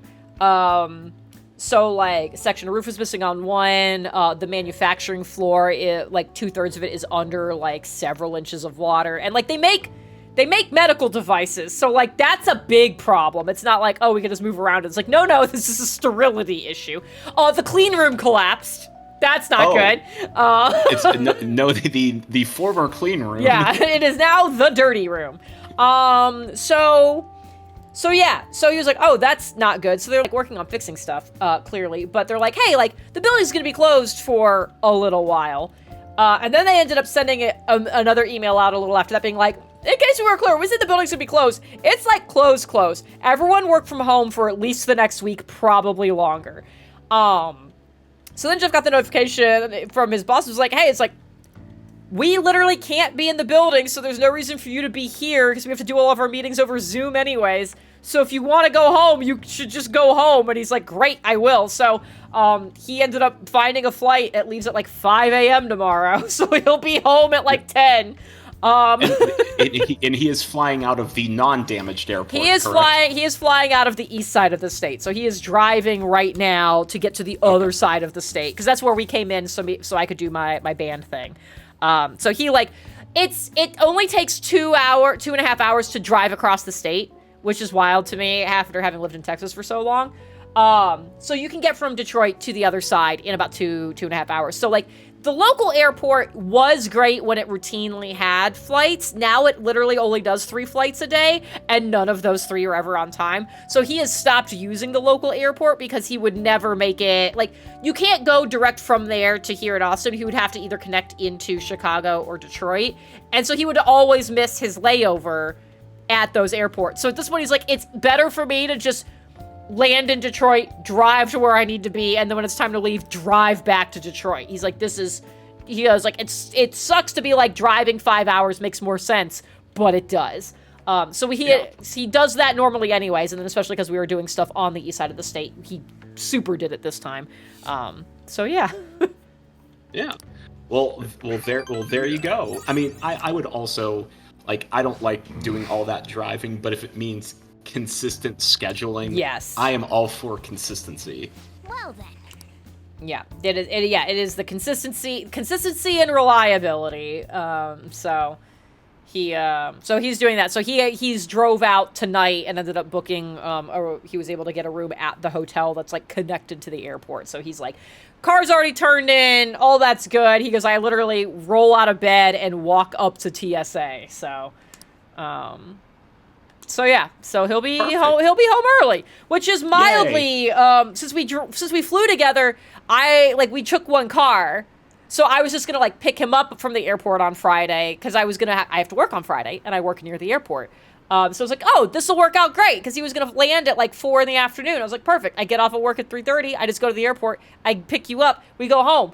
And he's like, I'm gonna be there at 10 tomorrow. I was like, I'm gonna be at work. I can't come get you. And he's like, I will just Uber. So that's the only weird hiccup. But I'm sure the dogs will be very excited for Dad to suddenly be home.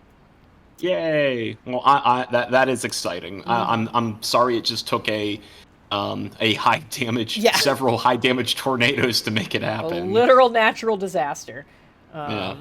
Yeah, but as Pathos says, or Pathos said a little earlier, like Hollywood really needs to tone down the marketing for the new Twister movie. Oh my Like God. this is getting out of hand.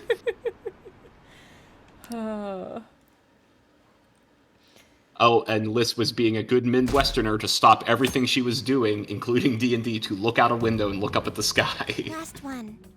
Diamond mine. The number of videos, I guess this is V8, so we have to stop talking. The number of videos of people, like, standing on their porch watching a tornado gives me so much fucking anxiety. It's like, do you not recognize how fast these things move? I like the one of the guy mowing his lawn with the tornado about, what, like 5 miles back? Yeah. Anyway, let's VA this and get back to meteorological phenomena. No good. How many do we miss? Perhaps he truly does have a barrier up. Right? You can watch the storm roll in safely from a window, you guys. You don't have to be outside. Also, the people who are like, oh, it looks like it's not even moving. That means it's coming towards you.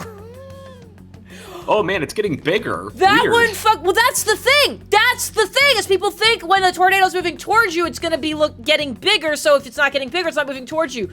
That's not actually true. If it looks like it's not moving, it is currently moving towards you. Anyways, those are the ones that stress me out the most. That's not something to be excited about. Yeah, that's not something to be excited about, chat. Building 2. So you enter keywords into the Metaverse Navigator. Boss, can you turn the TV on? Shido might be on it. Sure thing. Oh, you fucker. Goro Akechi. Him and his stupid composed face. So, Akechi-san, I heard you just murdered a high school student point blank. is it true you withdrew yourself from the media as part of your plan to capture the Phantom Thieves? I truly apologize for causing such a stir.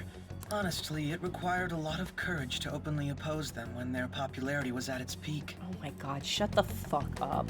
I mean, people often lashed out at me online and whatnot. Then was it also your plan when you said they weren't at fault after their popularity declined? That was to catch them off guard. I could say I applied my profiling knowledge. Once they lost public support, someone they thought was their greatest enemy lent a hand.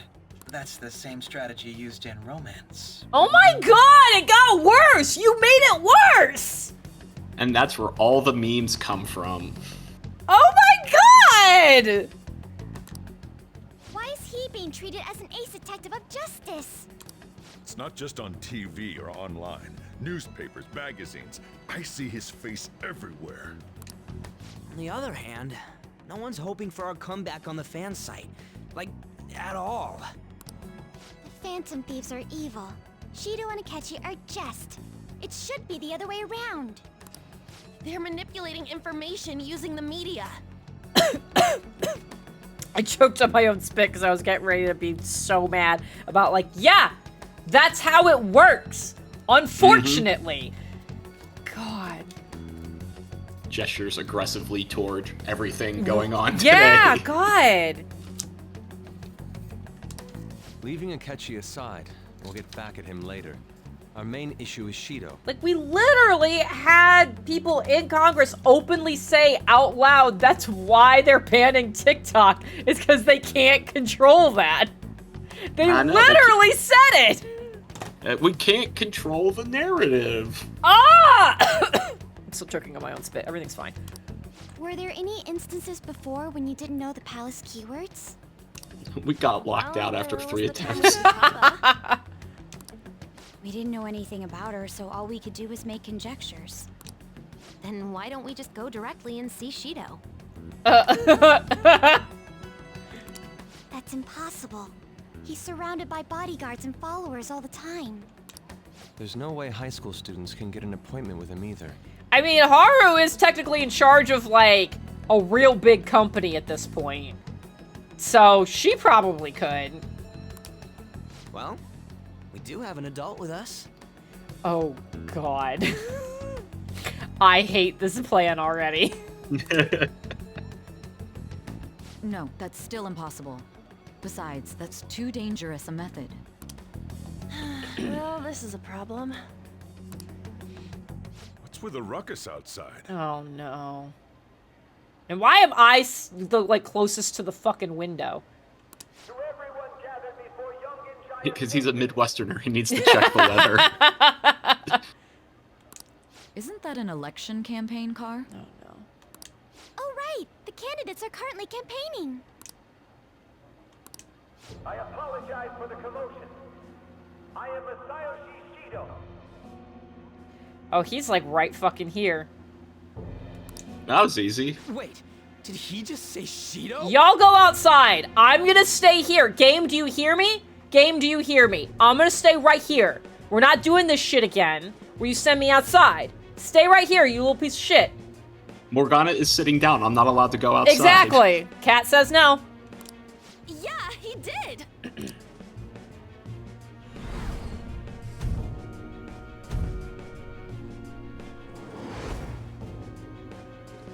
Oh my god, have I still not put the pieces together? You fucking idiot. Man, talk about being lucky. We can go check him out without an appointment now. Stay here. Stay here. Everyone else go. I stay here. Oh, it's loading. I don't think it's... No. Okay, yeah, you two go. That's totally fine. This is fine. Ryuji This is ran off toward the station. less fine. This way. No! By the way, did something happen? Yes, something happened. Many things have happened. I'm supposed to be dead. A moment ago. Yeah. You look great for a dead guy. Now is the time to rebuild this crumbling nation. Our government is littered with scandals, and criminals have taken a strong foothold in our society. That is a true statement. The past must be discarded. We must set sail into a new future of dreams and hope.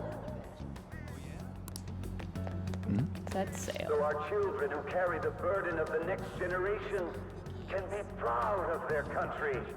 So our nation can once again become a powerful one with abundant wealth and luxury. So our beautiful home will be acknowledged as the best country in the world. Carl's got big vibes like that. Yep, he's gonna make Japan great again. I humbly ask that you cast your vote for me, Masayoshi Shido. Let us all set sail toward a happy future, together. Yeah, okay, we got a lot of set sailing happening, so that feels very keywordy. I hope to continue serving you all. Maybe he just like sticks a lot. Is that the guy? You guys wait here. I'll go get intel. Oh no, not you! Anyone but you! Literally, send the cat! I don't care, not you! Wait! Oh my god, this is the worst idea. Hey, yo, Shido-san! Oh my god. Stand back. I just want to talk to him for a sec. It's a bold strategy, Cotton. Let's see if it pays off. He's a busy man. The hell? Ain't he supposed to hear a citizen's comments? That's enough, Brad. Oh my god, that's not a good look for you. You're that asshole we met at the hotel before, at the elevators. Oh, I'm sorry. So you can butt in front of other people if you're in a hurry? This is getting worse. Hey, Jurgen, thank you for the raid! Welcome to me hating everything that I can't control in this game. Why did we let the loudmouth go? I, for one, welcome our new rating overlords. Yeah, hi everybody, welcome to this. That moron! Why did I run up to him? Why did I also go up? What? I'm no! The hood doesn't help, you idiot. Come on, stop! But these guys... Hey, kid. You don't want to know what happens when you cross me. Oh, he's just openly being awful.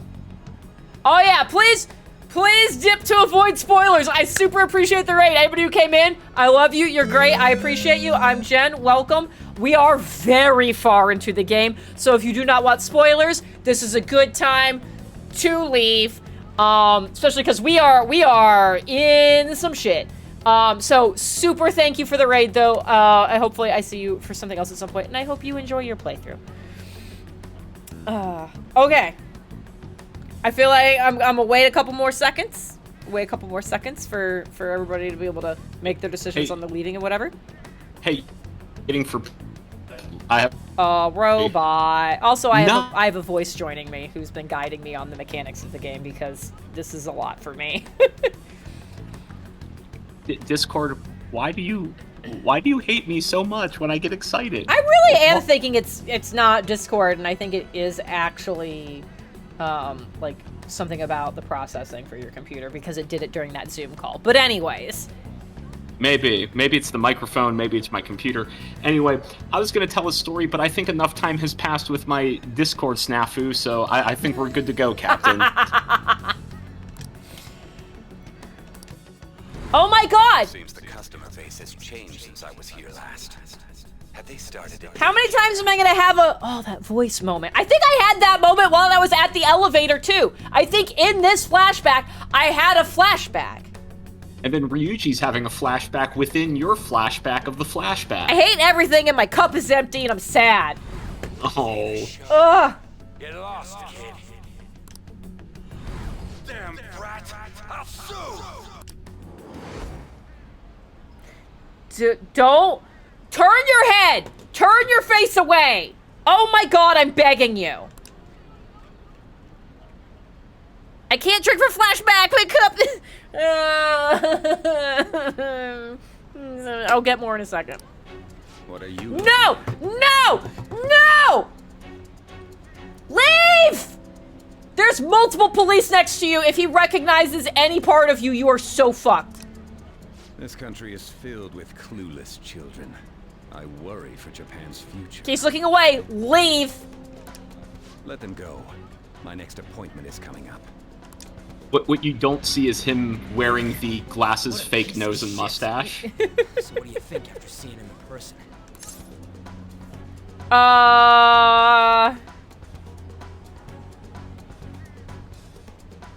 Yeah, I'll just fucking go for it. Wait, he's the jerk you told us about before? The same guy? For real? You're sure, aren't you? Shido's the one who ruined your life. Holy shit. I don't believe it. In a small world, right? Well, it's a small country. When we get past the VA stuff, James, we have to go back to me making a small world comment because something I did not talk about from the band concert this weekend is something that you will be interested in. Okay, I will remind you after VA stuff. Absolutely insane. All right. Let's get going, okay? Yes, before he turns the car around because he recognized me. Shido's the guy who set you up? What kind of fate brought you two back together? Talk about a destined connection. Shido was involved in the cognitive research too, right? This can't be dismissed as just a coincidence. God, what the hell's going on here? Shido was already a politician then, yet he sued a student and ruined his future? Yeah, because he's a dick. He must have pulled some strings so that his name wouldn't be mentioned. I don't know about he ruined, also but would have had to force that woman into making a false statement. I don't know about ruining my future, considering what's sitting across the table from me. Wink, wink. Wait, what was that? No, nothing. Nothing. It's Futaba. Yes. Totally, it's Futaba. Very good. He would do anything. We're talking about a man who ordered a hit inside the police station. He can't sit still until he crushes whoever opposes him, no matter how trivial. He's always been that way. What a piece of shit. Children are the future, my ass! What he's saying and doing are completely different! But now that we found out who did it, can't something be done about his record? Once the courts have made a judgment, overturning that decision will be difficult. It'd barely be possible even if proof of innocence is presented and Shido admits to his crimes. At any rate, we need to trigger a change of heart in him. Be that as it may, Shido's outer appearance and his true face are wholly different. It's beyond hypocritical. It's as if he's an entirely different person. He Yeah, speaks about sociopaths the are good kind of of the like that. country. It makes me wonder what really is on his mind. That man's full of ambition to rise in the world. He only thinks of the weak as stepping stools for his success. He treats himself as an elite man while looking down on others. Ugh, that's the worst. I assume the keyword for what he believes the Diet building is will be despicable too. It must be something self-centered and completely different from politics. Someone like him needs to be punished as soon as possible. Let's head to the Diet building again right after school tomorrow. I feel we'll get it this time. Okay, but you should all go without me. But also, you shouldn't all go, because if they notice the same group of students all outside again, that's going to be a big problem. Some of, like, 3 of you, maybe. And you never change your Staying over costumes. it won't get anywhere. We have to do this.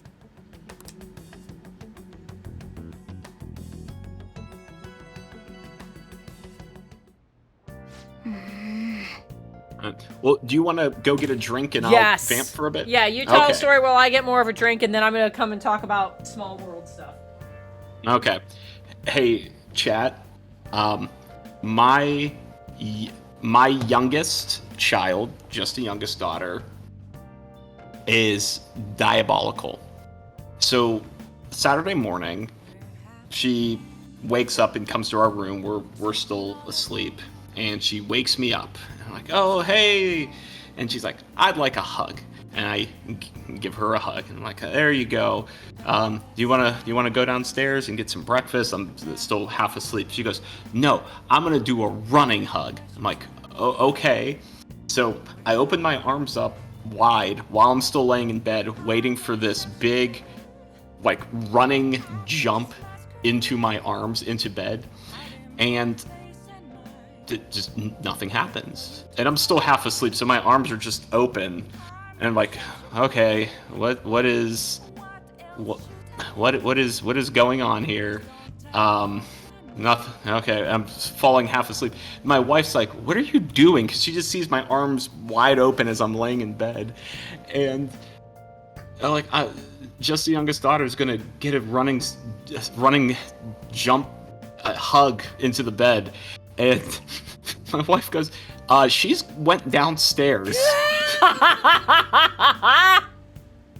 I'm just laying here with my arms up because she said she wants to do a running jump hug. I'm prepared for it, and then she changes her mind the minute she leaves the room and just goes downstairs. Literally left me hanging. That's so funny. That's so great. Also, Banana, I did the same thing from the other room, and I was like, what? Okay. That's very funny. Yeah, she's very diabolical like that. She's very funny, and she knows it for a 5-year-old. But yeah, what is the small world, Jen? So I was with my old high school people over the weekend, okay? I am hanging out with someone who graduated a year ahead of me.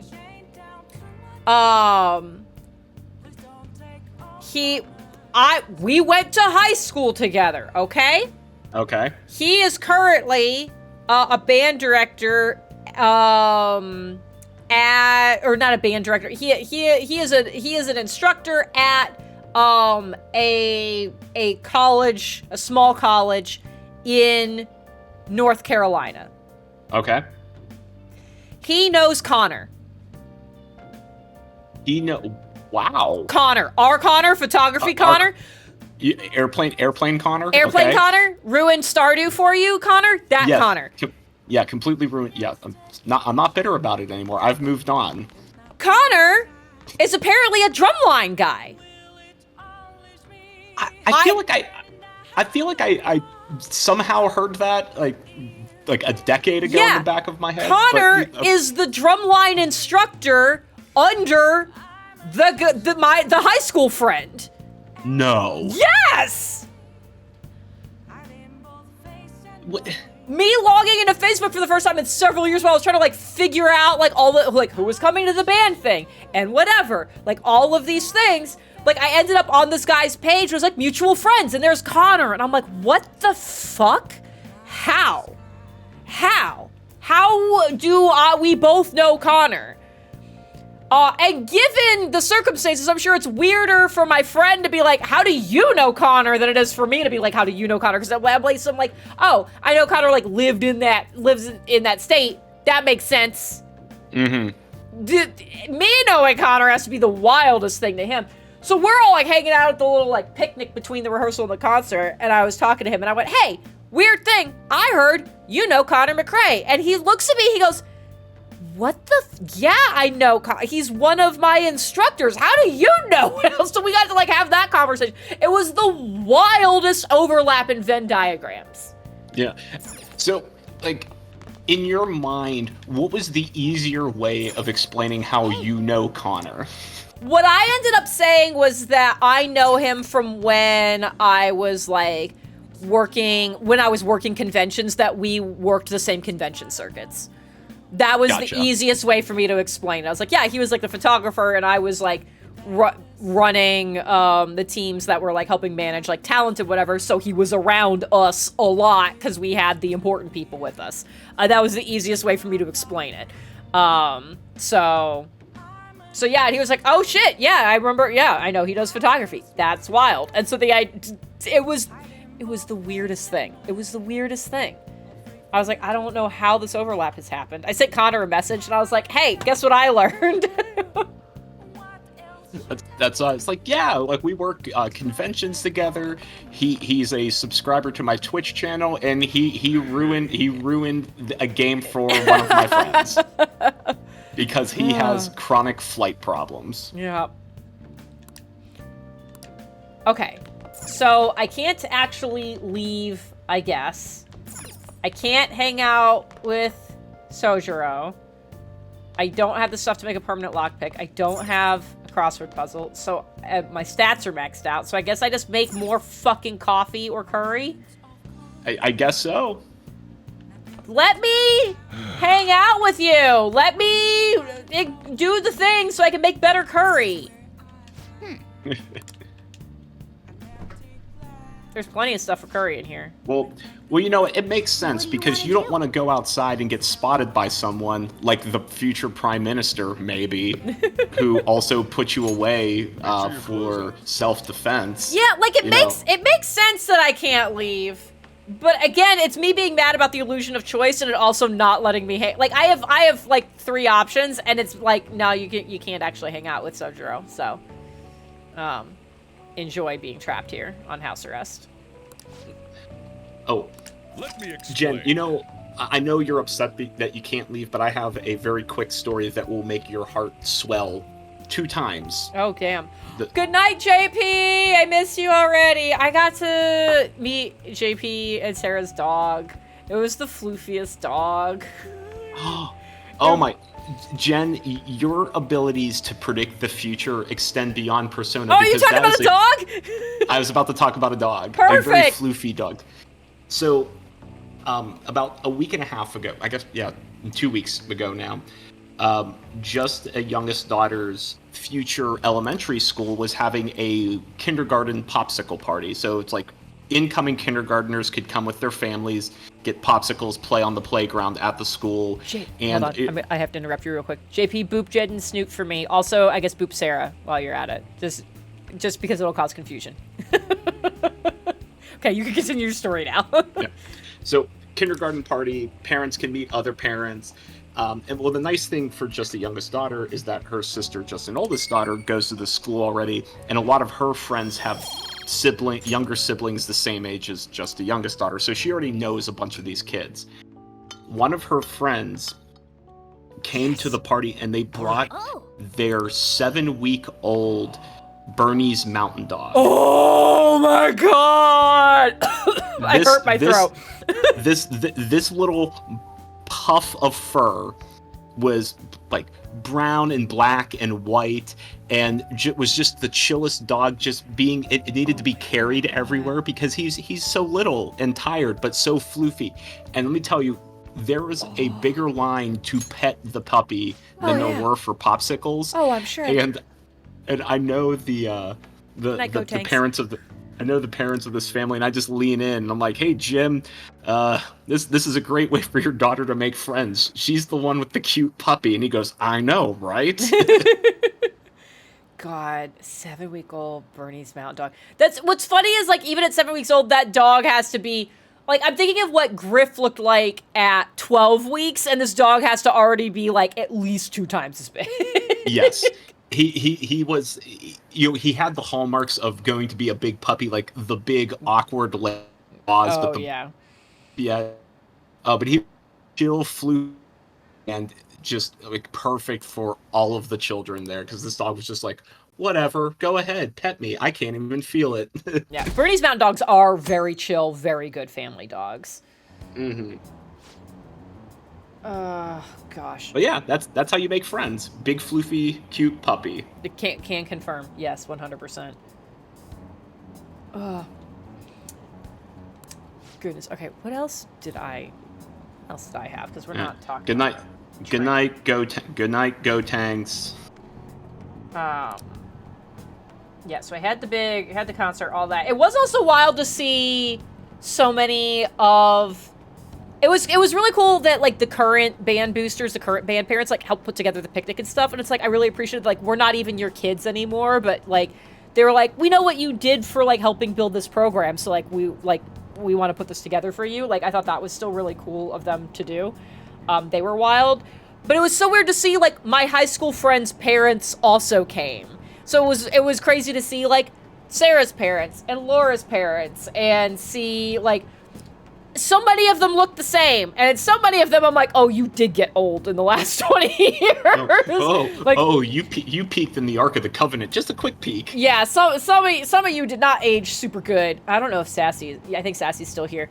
How do I phrase this? Vaguely. I could say like I saw Ben's parents. That was fun. So there's that. Yeah, it was crazy seeing like all these parents who like the last time I saw them, I was 16, 17. Was like the last time they saw me. I was 17. I'm gonna be 37 next month, literally 20 years ago. And the fact that they could still like see me and be like, oh my God, Jen! And I'm like, and some of them were like way more excited to see me than I thought they would be. So it was a crazy, wild, like super cool experience of a weekend. But yeah, seeing some of the parents, I'm just like, oh boy. Oh yeah, Carl, some of them did age like milk. Which like, some of them not surprised by that. But it was still kind of like jarring to see. I need to push those buttons. Let's see. I didn't tell you. So the other fun thing from this weekend. So I packed everything in a carry-on sized bag that I have, but I didn't use it as a carry-on because I had liquids. I had like shampoo and stuff. But I was like, I don't need a lot of stuff because I'm literally going to be here for like barely 48 hours. So I packed it all in there. And this suitcase is like older, but I don't travel all that much anymore. So it's not like it's like super worn or anything. Like it's got it had scuffs and marks on it and stuff. But like it was pretty sturdy. So we land in Detroit, get off the plane, drive straight to the high school for the rehearsal because we ended up a little bit delayed. And so like I grab food, Jeff drops me off, I do rehearsal, he comes and meets me at the bar, we go do that. So I don't actually get back to the hotel, I don't get to the hotel until like 11. And I go to open my suitcase to like get my face wash out and like get my pajamas and all of that. And I'm like staring at my suitcase. And finally I look at Jeff and I was like, am I insane? I can't find my, like, where's the zipper? Where's my zipper pull? Oh, hello, sir. Are you also checking to make sure I'm not dead? Oh, so you didn't hear the rumors, I guess. I guess you just maybe knew I was part of them and didn't know I was maybe the leader, so you don't necessarily think I'm dead. My condolences to your leader. Yeah. No problems here. Everything's fine.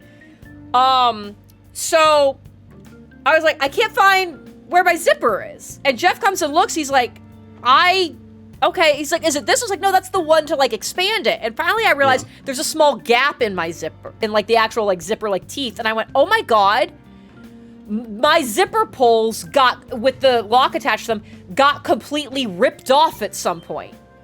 Fun. There was nothing actually, the only thing holding my suitcase closed was the sheer strength of the teeth within each other. And like where it had been ripped out, like those were not touching. Like the whole thing could have just fallen open at any given moment. Hey, you know, static friction is a hell of a force. Yeah. So I had to like rip it open to get into it. And then I'm looking at it and I was like, well, I can't close it again. So while I was in rehearsal on Saturday morning, Jeff had to go like panic buy me a new suitcase. Oh, so I could pack my shit up again. What a good husband. Yeah, I was like, well, fuck me, I guess. Rip the suitcase. So my question is, did Jeff get you a similar suitcase, or did he get the best, like the one that he thought would be best? He got one. My thing was, I was like, it just technically has to last for a trip. I just need something that will be sturdy enough to be handled for one trip. If it's better than that, great. But like, you know, it's like, I would of course like to like pick an actual suitcase that I want, but I was like, I need practicality at this point. It just has to work. Functionality. Oh, good night, Sassy. Please be safe. So I was like, oh, go ahead. I was gonna say, Sassy's my early warning system for any incoming weather. So yeah, while I was at rehearsal, he went and found one. So I was like, I just want something, I need something that's carry-on sized, that looks like it will survive at least one trip. So he ended up finding something, where it was near like some outlet malls, so he like went there, and he found me a suitcase of similar size.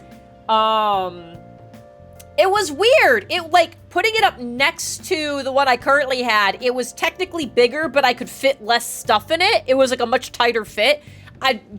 Suitcase geometry has gotten weird because the one I was using that died, like, is old. Like, I got it shortly after graduating college. So it was like a 14-year-old suitcase. Apparently, in the last 14 years, they've changed so much about suitcase geometry. They have made them less efficient. I don't know how they've done that. So I did manage to get everything in there, but it was definitely a tighter fit. So he got me a suitcase, forgot to get me a lock, so I was like, gosh, I hope the zipper just stays closed. It did start opening. When I picked it up back here in Austin, part of it was open. I was like, everything seems to still be in here, which is good, but like, yikes-a-roni. So he did get me one. It cost an entire $30, so I was impressed that it lasted. There you go. Well, see, that's the suitcase technology. If you want like the mid-size model, that like it's more space efficient, you got to spend more money. Yeah. $30 gets you the inefficient space economy. It's just so weird. It was just a weird thing. But yeah, so he had to like last minute buy. So I'm sure the person who came in to like clean our hotel room after we left was like, oh my God, they left a suitcase? Because we just put it next to the garbage can with a note on it that said, yes, this is trash. Yeah. Jen, I promise you, that is not even in their top 100 things they have probably found in that specific room. Yeah, well, I mean, like, I feel like there's all kinds of weird things to find in a hotel room, right? But I think the idea of, like, how did someone leave their suitcase is also probably a little bit weird. So yeah, we left a note so that way there was like no confusion that like, oh, we didn't, even though, you know, it was like empty and everything, but I still feel like it'd be like, this is a little bit strange. Strange in a different way than other things you would find in a hotel room. So yeah, so there was that. The other, oh, go ahead. No, go on. It was like the other fun part of our actual travel bit is when I landed in Austin. So I flew back by myself. Jeff stayed in Michigan. So I land in Austin. I am walking through the airport, and I'm walking to baggage claim. And on my way, I'm approaching a guy. Security guards became suspicious of us last time, so we can't stay here Now, for long. Glenn. We can't stay here for long, but we are going to stay in the exact same spot we were before. My very quick thing before we go back to the voice actor thing is there is a guy who is surrounded by at least 7 security TSA people. He's not saying much of anything. There is another guy very nearby who is talking to an 8th agent. And I can, as I'm walking past, he's loud, very, very Boston accent, but is wearing a logoed shirt, and I can see, oh, this guy works at, like, the nearby, like, restaurant that's, like, that I'm going past right now in the airport. I was like, he works there. Oh, he must clearly be a manager. What I end up hearing him say is just that, because he's loud, so I heard a lot of it as I was approaching and walking away. So the guy who was surrounded, I guess, was drinking with all of his buddies, waiting for their flight, and the manager tried to cut him off and was like, you have had too much. They're not going to let you on the flight. I'm not serving you anymore. Here's some water. You need to try to sober up. And the guy didn't like that and tried to throw a punch at him. Uh-oh. And when he missed, because he was trying to lean over the bar to do it, grabbed a stool and chucked that. Yay. I was like, you fucking idiot! How did you think this was gonna go, especially in an airport of all places? Well, I mean, if he had enough drinks in him that the owner or bartender or the manager is like, Sure, you've had enough. There was not a single brain cell going on in that individual.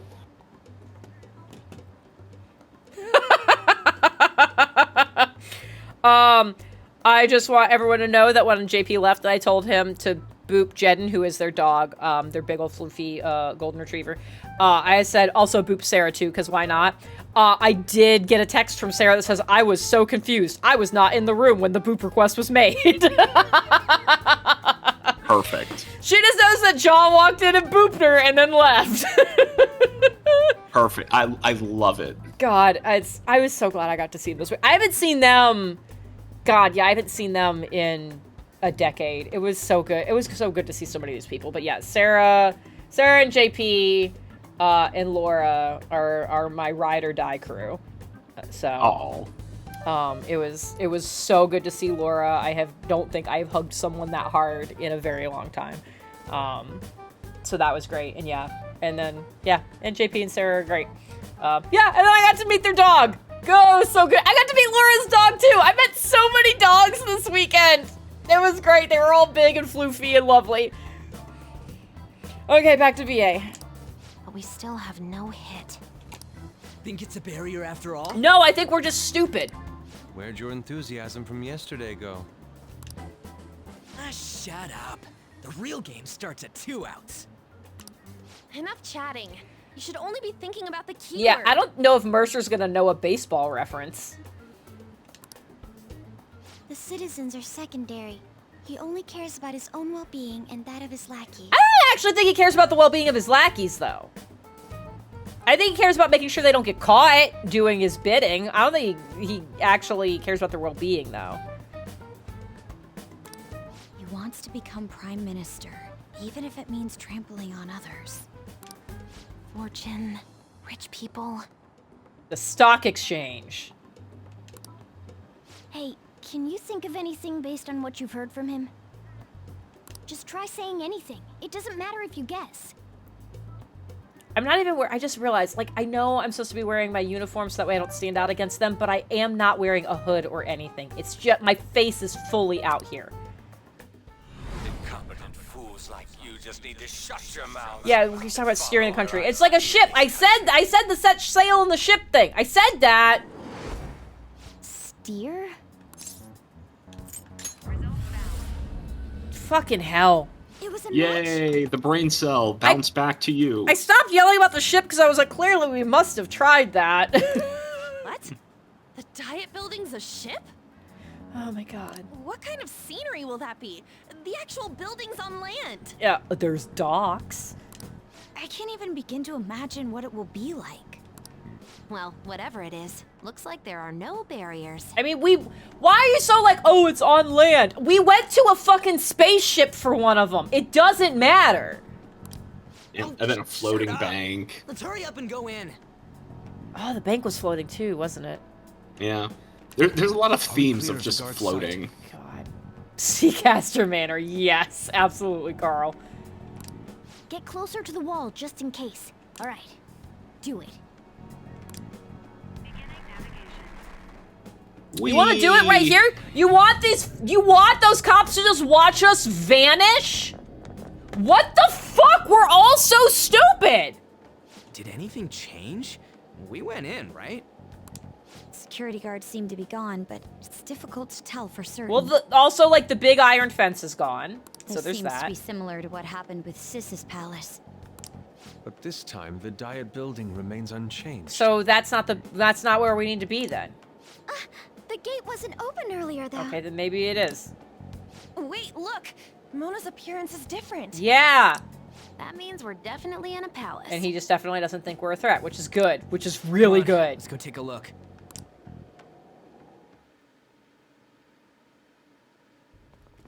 Oh, Ooh, it's anime. animated. How's it look over there?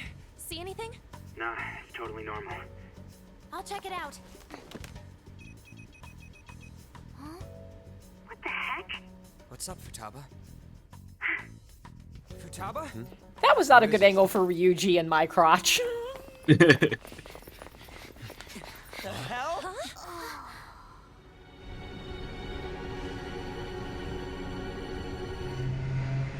Oh, Jesus Christ. There's no way we missed that. We're Yeah. that stupid? Huh, we missed this whole thing, huh? Weird.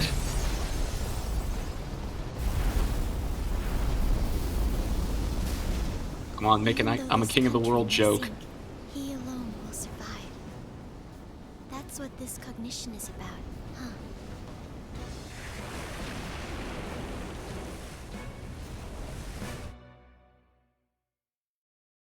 Could you imagine your peripherals being so bad? Just constantly running into buildings. Oh my god. Yeah, the fact that we didn't notice. We're like, oh, we're in front of the building. Don't hear any of the water around us. Didn't look 2 feet to my left to see the edge. God. This is... I mean, to be fair, we know everyone's stupid, but we also know no one has any kind of logic, so we know the wisdom score is also low, which is what perception is based in. So... It's true. A country that children can be proud of my ass is completely sunken in his head. Ryuji! That is a hard... that comma is working overtime. Yeah, it is. I was that like, comma is working so hard right now. no children should be looking at your ass. Oh my god. If a guy like this stands above everyone, we're seriously done for.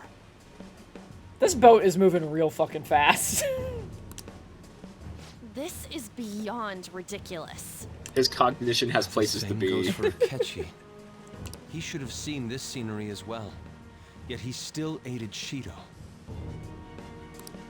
What in the world is he thinking? Okay, so he just said that Akechi should have seen this scenery, which would imply that, like, he believes, like, Akechi has gone into Shido's cognition palace area.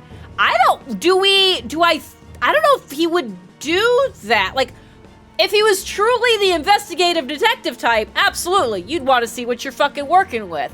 But I also get the feeling he is a little bit blinders to the guy and might not have actually looked at this. Well, maybe he's like the party. Yeah. He booped in. He's like, I just see the diet Building's building. great. Okay. Yeah, it's super there. Left. And left. Whether it be for glory or for simply a reward. I mean, okay, is this boat actually moving, though? Because I do remember the whole idea of you're supposed to exit the metaverse from the same place you entered. If we're sailing, we're fucked. We are not in the same place. We are at the same place relative. Oh my god, this is actually a great example of, like, the core concept of when the first 2 weeks of my quantum mechanics class was establishing the idea of frames of reference. That's something, like, Like here, we are stationary relative to the ship and the diet building, but we're moving relative to like the rest of the city, right?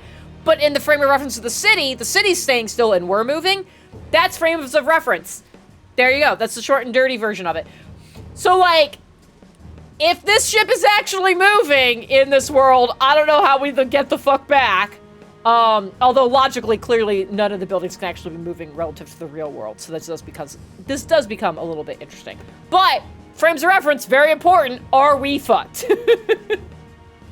You'll find out if you warp back into the Sea of Japan. There we go. My father died because of someone like this. Oh wow, Okinawa! I can't believe it. This country. A palace with not just the center of the distortion, but the entire country sunken. I can't believe there's someone with this tremendous of a desire. Be careful. This will be completely different from past palaces. I get the feeling it won't be. I think it'll be completely different in a way that is frustrating and not in a way that is refreshing. I'm just gonna go on and put that out there. I'm gonna write it down on my sticky notes. I like the idea that because you're moving, wherever you warp back into Persona 4 town, and you meet the Persona 4 cast. You're like, who the hell are you guys? No, I think that's how it should be. We haven't failed yet, so if we calmly give this our all, the results will surely follow.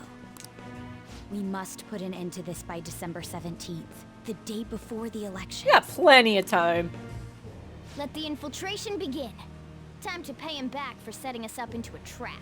Okay, but I would also like to murder Akechi. I would like to do that. Wait. Oh, we're like super like actually in this. Fuck yeah. Oh yeah. I am just gonna tell you now, you're gonna be booted out at least once. Okay.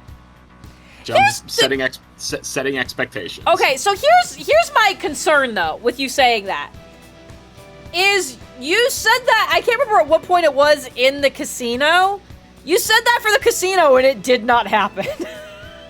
Well, you had to leave to go to the trial and then you booped right back into the palace that same day. Okay, yeah. So yeah, like it booted me out, but I don't consider that a true booting. 'Cause it was all on rails. Like I didn't have to go and do something. It was just like, oh, like here you go. We're just gonna like put this cutscene in here, and now we're back into it. So I feel like those are two different things. Of like, oh, you have been kicked out of the palace. You have to go seek something out and do a thing, and then you'll be able to come back in. Versus the game just going, let me force you into you're here. Let me force you into a situation. You'll see the thing, and now I'm putting you right back in. That was like that was a cutscene in the middle of the palace. Okay. That was my bad. I will admit that was my bad on semantics. You will be at least once forced out of the palace and have control. And then have control. Okay.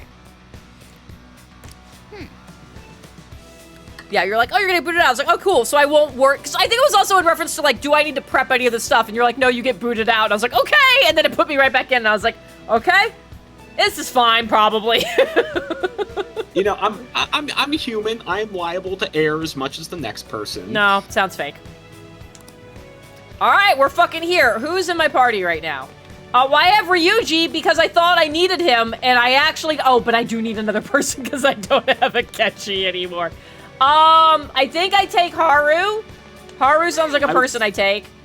Yeah, Haru or On would be a good call. Okay, how's this feel? That feels fine. Okay, we'll do that. Let's do it. Yeah, let's save real quick.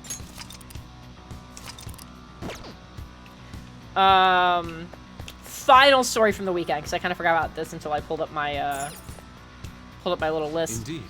So this it is just a double date. Do you think Ryuji and Haru are a thing? Oh, I don't know how I feel about that. That would be an interesting... It's two different kinds of dumb. This might actually be a perfect couple. I'm gonna be honest. Yeah, that's good. Ryuji and On get shipped a lot in the community. I feel like that that one, like, that one's too, like, that one feels plain and boring. Oh, we changed.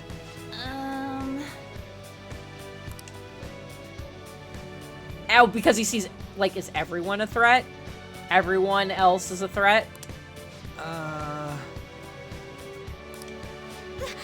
That's... Oh, goodness. Anyways, so the town I went to high school in, there was a local ice cream stand that was very small parking lot, to cash only, walk up kind of thing. Had been there for decades. Hopefully will continue to be there for decades. And it was like, that was like the place you went, like it's only open, like it usually opens like beginning of April and then closes like end of August, maybe end of September. And like that was the place you went. You went to this ice cream place. Like there wasn't a lot to do in the area, and also it was like, it was good stuff. It was like, they did like their own version of like a Blizzard. The thing I always got was they did slushies that were like, I almost said super pigmented, not pigmented, super flavored. Like the cherry slush, like it was cherry and it was like good tart cherry, not like overly sugary. Like it was perfect. And they would do slush floats, so they'd put a column of soft serve ice cream and then put slush all around it. It was the best thing. The best thing. So, like, especially, like, after you got your license, like, that was where you would, like, all your friends would pile into a car, and you'd go to this place. And I clearly haven't been in, like, 15 years. So, when we were figuring out what the weekend was going to look like, it was like, yeah, we'll do rehearsal on Friday, and then afterwards we'll either go to this bar that's nearby, or we'll go to the ice cream place if they're open. And when I read that, I was like, oh, it means if they're open for the season. And I was like, because I don't remember exactly when it tends to open. It's like, and we were doing this the first weekend of May, and I was like, maybe they're not going to be open yet. So it's like the day before I'm leaving, and I Google the place to be like, because I'm trying to figure out, if it's going to be open. And the first thing that pops up is an article from the end of February because a truck went off the road and ran into the ice cream place and fully crashed into it. Oh no. That's what they meant by if it's open. Not for the season, they meant if they have finished fixing it. I was devastated. I yelled. I'm at work, I'm at Turbo Dork, and I yelled. And Greg comes in, he's like, are you okay? I was like, emotionally, no. Physically, yes. So I immediately turn around and send the article to Sassy, who responds back all capital letters, no. Like, she can't believe it either. You're right. I'm, like, devastated. And I was like, well, I'm like, that was the end of February. So I'm like, that's only 2 months ago. And this truck, and the pictures in the article, that truck was in there. I'm like, that's a lot to fix. And I'm like, that's upsetting. So we're probably going to go to the bar. But I was like, I was so excited to go back to this ice cream place for the first time in like 15 years. James? Jen? They finished fixing it and this weekend was opening weekend. No, that is awesome. They opened for the first time for the season on Saturday. They opened for you. I genuinely feel like that. So we finished the concert and someone goes, hey guys, the place is open. I called. They answered. They're open. They opened today. They opened this afternoon. So we're all like, we're all going to the ice cream place. So 80 band kids of varying ages and decades descended upon this place like vultures. Did you descend in like marching band formation? And we did not, but I know it wasn't a marching band, but it would have been fun. Oh, we'll talk about marching band in a second. We did, a bunch of people dressed in all black did descend on this place, though, because we were wearing concert black. We've come for your ice cream. Hi. We got up there, and they still do the slush float, so I got a cherry slush float, which was the thing I always got when I lived in the area. And And part of me, like, before, like, while I was waiting for them to hand it to me, I was like, I, like, partially am afraid that my memory of it is better than it is going to be. Because I'm like, it's been so long. Like, have I just overly hyped this in my head? Huh? And the answer is no. I did not. It was perfect. It was everything I remembered it being. Oh. I was so happy having my cherry slush float. I'm glad to hear that the memory, the quality is still as good as the memory. Yeah, I was so thrilled. I've never been so happy. It's the first time I've been able to take Jeff to it, because the last time we were in the area, like, we couldn't go.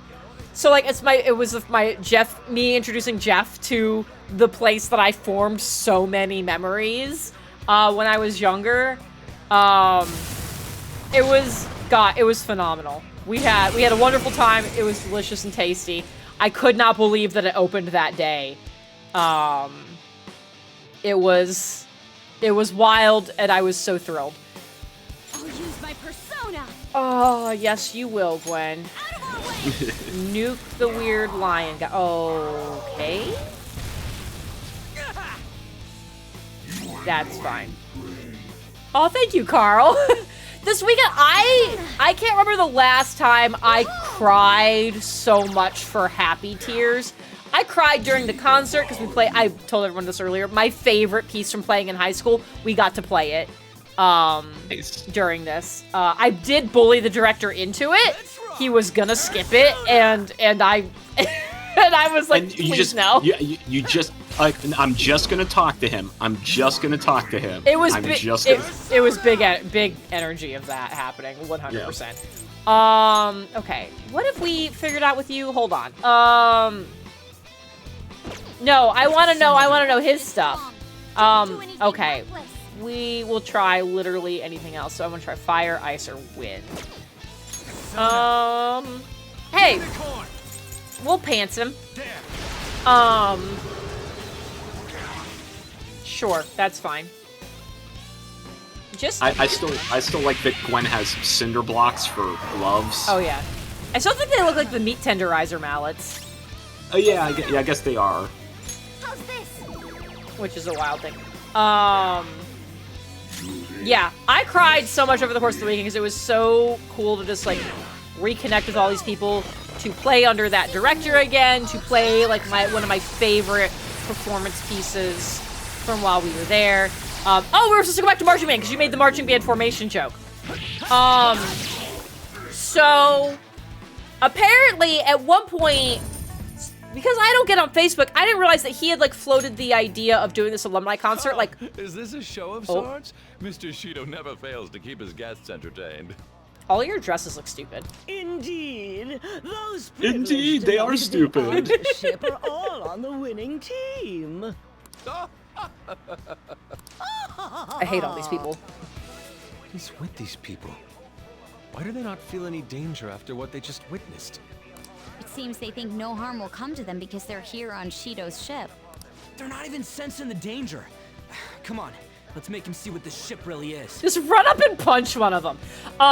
So apparently, director had floated the idea of doing this on Facebook, like, a while ago, like several months ago. Oh, hello. Whoopsies. Oh, I hit the wrong button. Oh, we have a slight problem. This will be fine. This is gonna... What are you... Oh, shit, yeah! Thanks, Futaba. I like how Haru is this, like, kind of like dainty princess, but she has an axe and a grenade launcher. She's pretty great. Let's see if I can get you. A shy shadow. Okay, shy. Okay, I haven't had to do this in a long time. I believe in you. So I guess he had floated the idea of doing this alumni concert thing, like, a while ago. And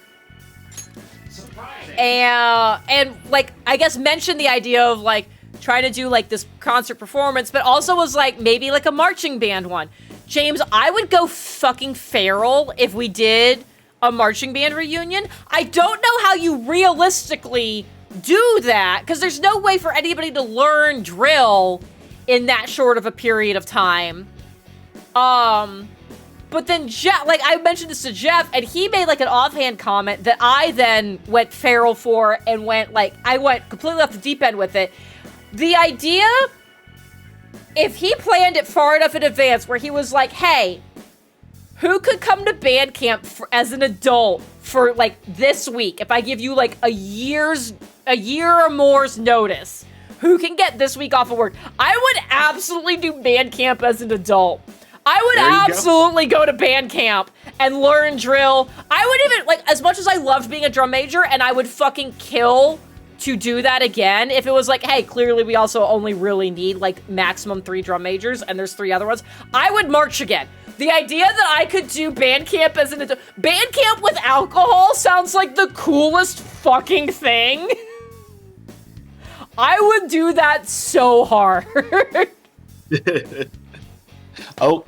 Hey, JP's back! Right? Wouldn't that be insane? Like, apparently when he was talking about doing, like, a marching band thing, he was like, oh, we would just do, like, very basics. Like, we're gonna be in a block, and it's just forward, back, right, left. You know, do that kind of stuff. Maybe a pass-through, split the block in half kind of thing.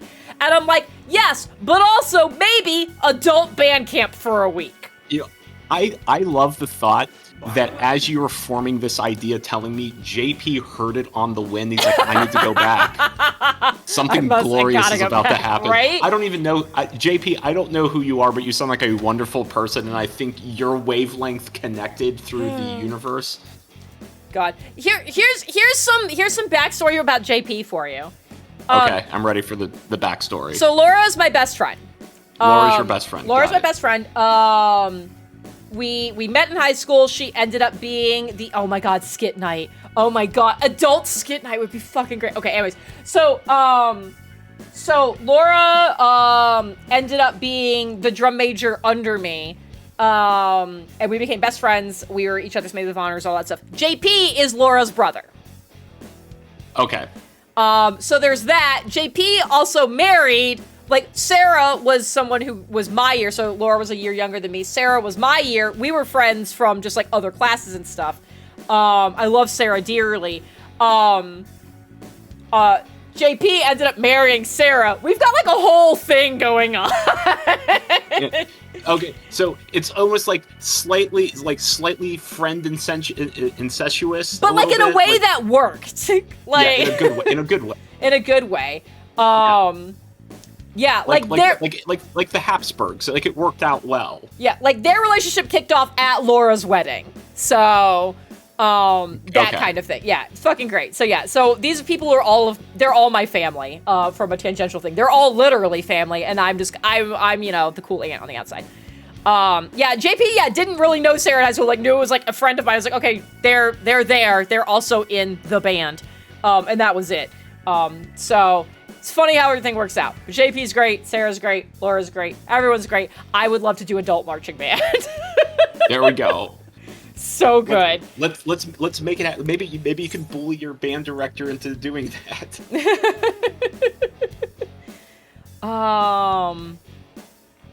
Okay, so this was okay, I have to get back to this now. Okay, this is a shy, because this is the one that matters. I figured out I can screw up the first question as long as I get the second question right, but getting the first question right and then screwing up the second question, they'll still leave. So really, doesn't fucking matter. The Low Island Marching Band, oh my God, yes. What kind of person was I to you? This feels mean. Maybe it doesn't matter. My rival feels aggressive. What else did you say? I'm gonna go with that. Fuck! God damn it! Should have gone with the other one. It's time to well, I went from an ambush to nothing happening, so I guess that's fine. Yeah, you came out net positive. 164 XP. That's peanuts. Yeah. You know, in keeping in line with how you kind of bullied your band director into playing your favorite song, Jamf did something very similar, actually. Okay. So, Just a Youngest Daughter is going to be leaving the daycare she's been going to literally her whole life pretty soon. So there was a graduation ceremony coming up and all of that. Anyway, at our daycare, they have a family of the month. Bye, JP. Bye, JP. So they have a family of the month, and between just the oldest daughter and just the youngest daughter, we have been in this daycare for more than 6 years. We've never been family of the month.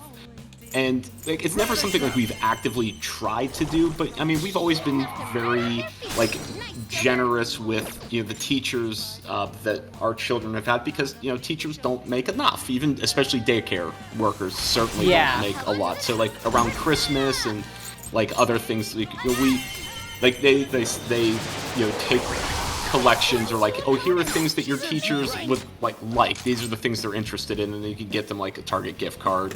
What level Starbucks am stuff. I? It's white, so I can actually do this, right? Yes. Okay, great. You can. But like, so we would do all of this for years, and we never became family of the month. And we're like, we only have like 1 month left before we leave. Family of the month sounds like the worst popularity contest. Like, why? Like, that feels rude to have that as a thing. Yeah, kind of. Well, it's funny because what you get as family of the month, other than like a picture of your family up in the main hallway, is that you get the special parking space, which is not closer to the front door. So, anyway, there is a like a spring festival that the daycare puts on, that they bring a petting zoo, and the girls are having a good time.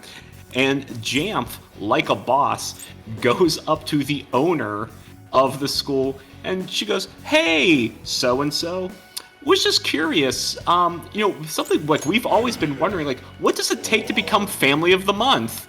We're just curious, like, what the criteria is." And like, I'm watching this happen from a distance. I can't hear what is being said, but I see that look in Jamf's eye of like, oh, there's like some low-key bullying going on right now. And would you believe it, Jen? 2 days later, we get an email from the daycare saying we've been selected as family of the month. Can you believe it? Wild, absolutely wild. I know. I don't know how that happened. Oh, who do I get rid of? I don't know enough of these names to know who's got the powers I keep using. You could get rid of Valkyrie. You don't use her. I don't? Are you sure? Are you like super sure? If you hit X or whatever your X map button is, you oh, can see thank Christ! Okay, yes, I do not use you. Okay, you can actually see that stuff in the screen. Perfect. Hey, that was a non-tutorial tutorial. Does that count? That I gave you a tutorial? I do currently. When you were talking about like you were gonna add that to your sticky note for something I said earlier, I was looking around. I'm like, what sticky notes do I have for Persona on my desk? And right now, one of them is when I can harvest carrots. I have some carrots waiting for me, and the other one is days since last tutorial. So. So yeah, we became family of the month on our last month at daycare. Well, congratulations. So, thank you. I still have not used the special parking spot because it is further away from the rest of the parking spots. God, that's so funny. Yeah. But yeah, at the spring festival that we were at, the petting zoo was a big hit. Very, very aggressive llamas, because they knew exactly what they were there for. Yeah, I mean, llamas just are aggressive. Yeah. It was a petting zoo, and like you could feed them like out of your hand, and the llamas knew exactly what's happening. Like they see a kid, they're like, "Oh, this kid has food," so they would just like bolt up to like the next kid. Like, "You got your food?" If there was no food, they move on to the next kid. These are professional llamas. But the funniest thing was that they had people making like balloon animals. Okay. And one of just the youngest daughter's friends wanted a sword, and the guy made a sword, and then just the youngest daughter wanted a sword because she saw her friend have a sword. It was a sword adjacent. It looked like something else, to the point where the mother... What did it look like, James? It looked like the... Paint me a picture. It looked like something very, very small, like the Mazda picture that Sassy posted in Discord. Like I can't tell you how tiny that Mazda was. Wow. No, but yeah. So the mother of the other daughter, who is friends with just the youngest daughter, came up to me and was just like, "What am I supposed to do with this?" And Jen, it took every fiber of my being to not make the joke of like, bend over and I'll show you. Like the spike was set, and I'm like, nope, that's not appropriate, James. That is not appropriate to say to another adult. God.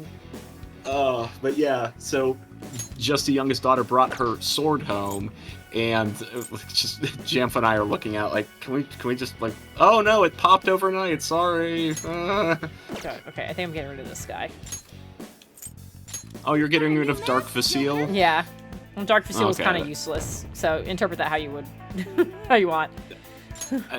I think it's pretty clear, Jen. Not a lot of room for ambiguity there. Alright, I don't think there's anything else on this floor. Alright, moving on! Up. Oh god, okay.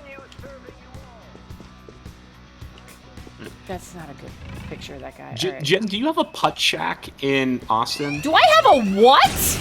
Putt shack. I feel offended. Like, this question feels like an equivalent analogy to the balloon sword that didn't work out. This feels Okay. offensive somehow.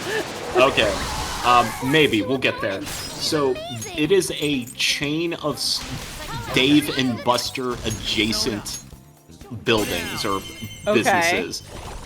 One recently opened in Nashville, but imagine Topgolf and Dave and Buster's smushed together. So it is mini golf inside of a building that's like a bar and a restaurant. Okay. But the mini golf courses are all of the like the golf balls have RFID tags in it. So like we have a place like that by a different name. Shh, I don't remember what it's called, but we did recently get one in an area that we keep going. We should go there, and we just haven't. Yeah. So Jamf and I had a date night there, and it was immensely fun. So they had 4 different 9-hole courses. So you schedule a tee time. So like, okay, you're on the blue course, you're on the emerald course at 8:30, and 9 holes. The holes are very each course. I'm watching myself. Each course is relatively small, but it's packed with a lot of interesting things that you could do with the RFID tagging. So like one of them was a trivia course where you get a true or false question on your screen, like limes float on water whereas lemons sink, and then you could either putt through the true tunnel or the false tunnel, and if you're wrong, there's a wall, so you lose a stroke. But Interesting. But then there are like other things, like there was a half pipe, like a slalom, so like they had like the little red flags like you're supposed to ski around. You could just hit the ball straight to try to get the hole in one, but if you kind of ramp it back and forth on the half pipe around the flags, because of the RFID tagging, it detects that you went around the flag, and it will give you like 10 points per flag that you get around, and then like once you sink the ball, you get 50 points for a hole in one, 40 for 2 strokes, 30 for 3 strokes, so on. So like if you do the bonus stuff on the courses, you can get extra points. And we were having so much fun like doing the bonus stuff that like the hole in one didn't even really seem to matter as much. It was more fun. It's like, oh, can we get this bank shot going? Or they had a beer pong one where you had to try to hit it off a ramp and get it into the right cup to get more points. And Interesting. Our favorite one, please don't be voice acted. This is... No. It was partially voice acted. They said something. He said something that was not what he was on the screen. Oh, so. Gotcha. Our favorite one was you stepped up on like a small, like maybe 3-foot platform, and there is a drum set in sequential order. So like you have your kick drum first, and then like your tom-toms, and then you have the snare drum that had a hi-hat on it for whatever reason. But the idea was that you putt off the platform, and then you hit the kick drum, and if you have to hit it just right so it has enough momentum to go down each of the drums, but so it gets under the hi-hat, because then you'll get the hole in one if you get to the snare under the hi-hat. But if you hit it too hard, it's going to hit the crash cymbal, and you lose points because you're off the course at that point. And it was so clever how they did that, and we had a lot of fun. Huge So doors are obviously suspicious. you should go. Wonder what's through here.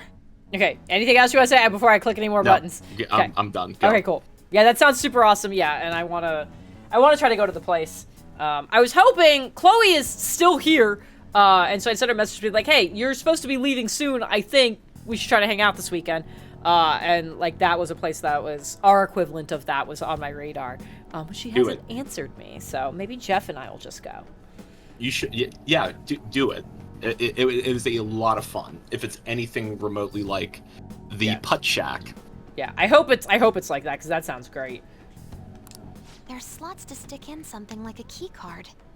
Whoa, there's 5 of them. Oh, don't make me hunt for 5 key cards. 475 people in favor, 0 against. I hear something. Since there is no one against the plan, this bill will be unanimously passed as drafted. Passed? What's going on? Was that Shido's voice? Oh my god, you fucking idiot. If this truly is the representatives' chamber as written, beyond here must be the main assembly hall. So we're gonna have to leave and go to the actual main assembly hall. The what now? It's that large conference room that's usually seen on the news. Oh, that thing! Gotcha. So, what are they doing inside? Cocaine. Most likely a meaningless vote. Okers and blow. One in which whatever Shido proposes will always go unopposed. So he's doing whatever he wants by keeping only his supporters in there. What do we do to get in, though? Should we find these keycards? Maybe we need some kind of qualification. One that vows to be his follower or swear loyalty. So basically, we need to prove that we're on his side. You sure move on quick. What else am I supposed to do? I had 3 options. But what's this qualification thing about? Why don't we ask the guests on this ship? Maybe that's why everyone is so dumb, because they don't get the multiple choice answers. They actually have to think. That thought never crossed my mind. Oh, come on. Asking around doesn't sound like a bad idea. The guests here are the cognitive versions of them in Shido's mind. They'll know any secrets he shared. True. You have a point. That said, the ruler here is that evil Shido. It wouldn't surprise me if they did turn hostile. Right. Yeah, wouldn't they attack us? We should prepare for the worst, of course. But I think we'll at least be able to talk to them. This ship is most likely an Ark loaded with those that Shido believes are worth keeping alive. It'd explain the luxury cruise ship. I doubt idiots who can't even hold a conversation would be here. Well, there's a screen full of them right here. We can at least gather information. It helps that everyone's wearing masks. We'll blend in even with our attire. No, they're just wearing masks. Other than that, they're wearing pretty normal clothes. He must believe that no one shows their true face to anyone else. Just like him. Well then, let's split up and ask around. Split the party, guys. Oh my Yay. God. Oh, hello. Well then. Morgana, I'm blending in perfectly. Right? I'm a cat with a rainbow fro. It just looks like cotton candy and I want to eat it. It does. It looks like very good cotton candy, Yeah. too. Yeah. Speaking of blending in, do you want to keep your people in their plain clothes? Do you want to switch out the costumes for this palace? I think I'm good with this series of costumes. I think, like, I settled on these because I liked them and, like, you know, I'm good leaving it there. I do want to find a fucking safe room, though, so I can save my fucking game. Oh, I heard a Turn noise. to the right. Hey! Yes! Yeah! There we go. No! You're not gonna let me? Fuck this game! The illusion of choice. I need to pee so bad. Well, just go pee. I'll vamp for a little bit. Okay. I wonder. I have a wireless controller. I wonder how far it works. Can I progress through dialogue options while it's gone? Here, No, do you want me to? Here, do you want me to talk you through it? Okay, go. This could be funny. Three clicks left, 1 click forward. I'm gonna try this. I'm gonna just kind of Okay. some dialogue. I'm hoping. I don't think I'm gonna miss anything, right? I think this is probably all just bullshit. Is this all bullshit? Mostly. Okay, great. I'm gonna try to go pee while and I'll just hit buttons and try to walk where you tell me. Okay. Still talking. You want me to read it to you, Jen? Okay, I heard a very faint no. Keep clicking. Keep clicking. All right. Go forward for about 5 seconds. Stop. Turn right. Okay, now go forward. Okay, it doesn't recenter. Okay, turn to the right. Okay, now rotate your camera 45 degrees clockwise. Perfect. Okay, go straight. Keep going straight. Stop. Go left a few clicks. Okay, you're caught on some furniture, so keep going left a little bit. Okay, 2 more clicks. Okay, good. Now turn right. Okay, rotate your camera 45 degrees counterclockwise. Okay, now go a little to the left. A little to the left. And straight. This furniture is the death of us. Okay, go backwards 6 clicks. Perfect. Rotate your camera counterclockwise like 30 degrees. Other direction. Your other counterclockwise. A little bit more. Okay, go straight.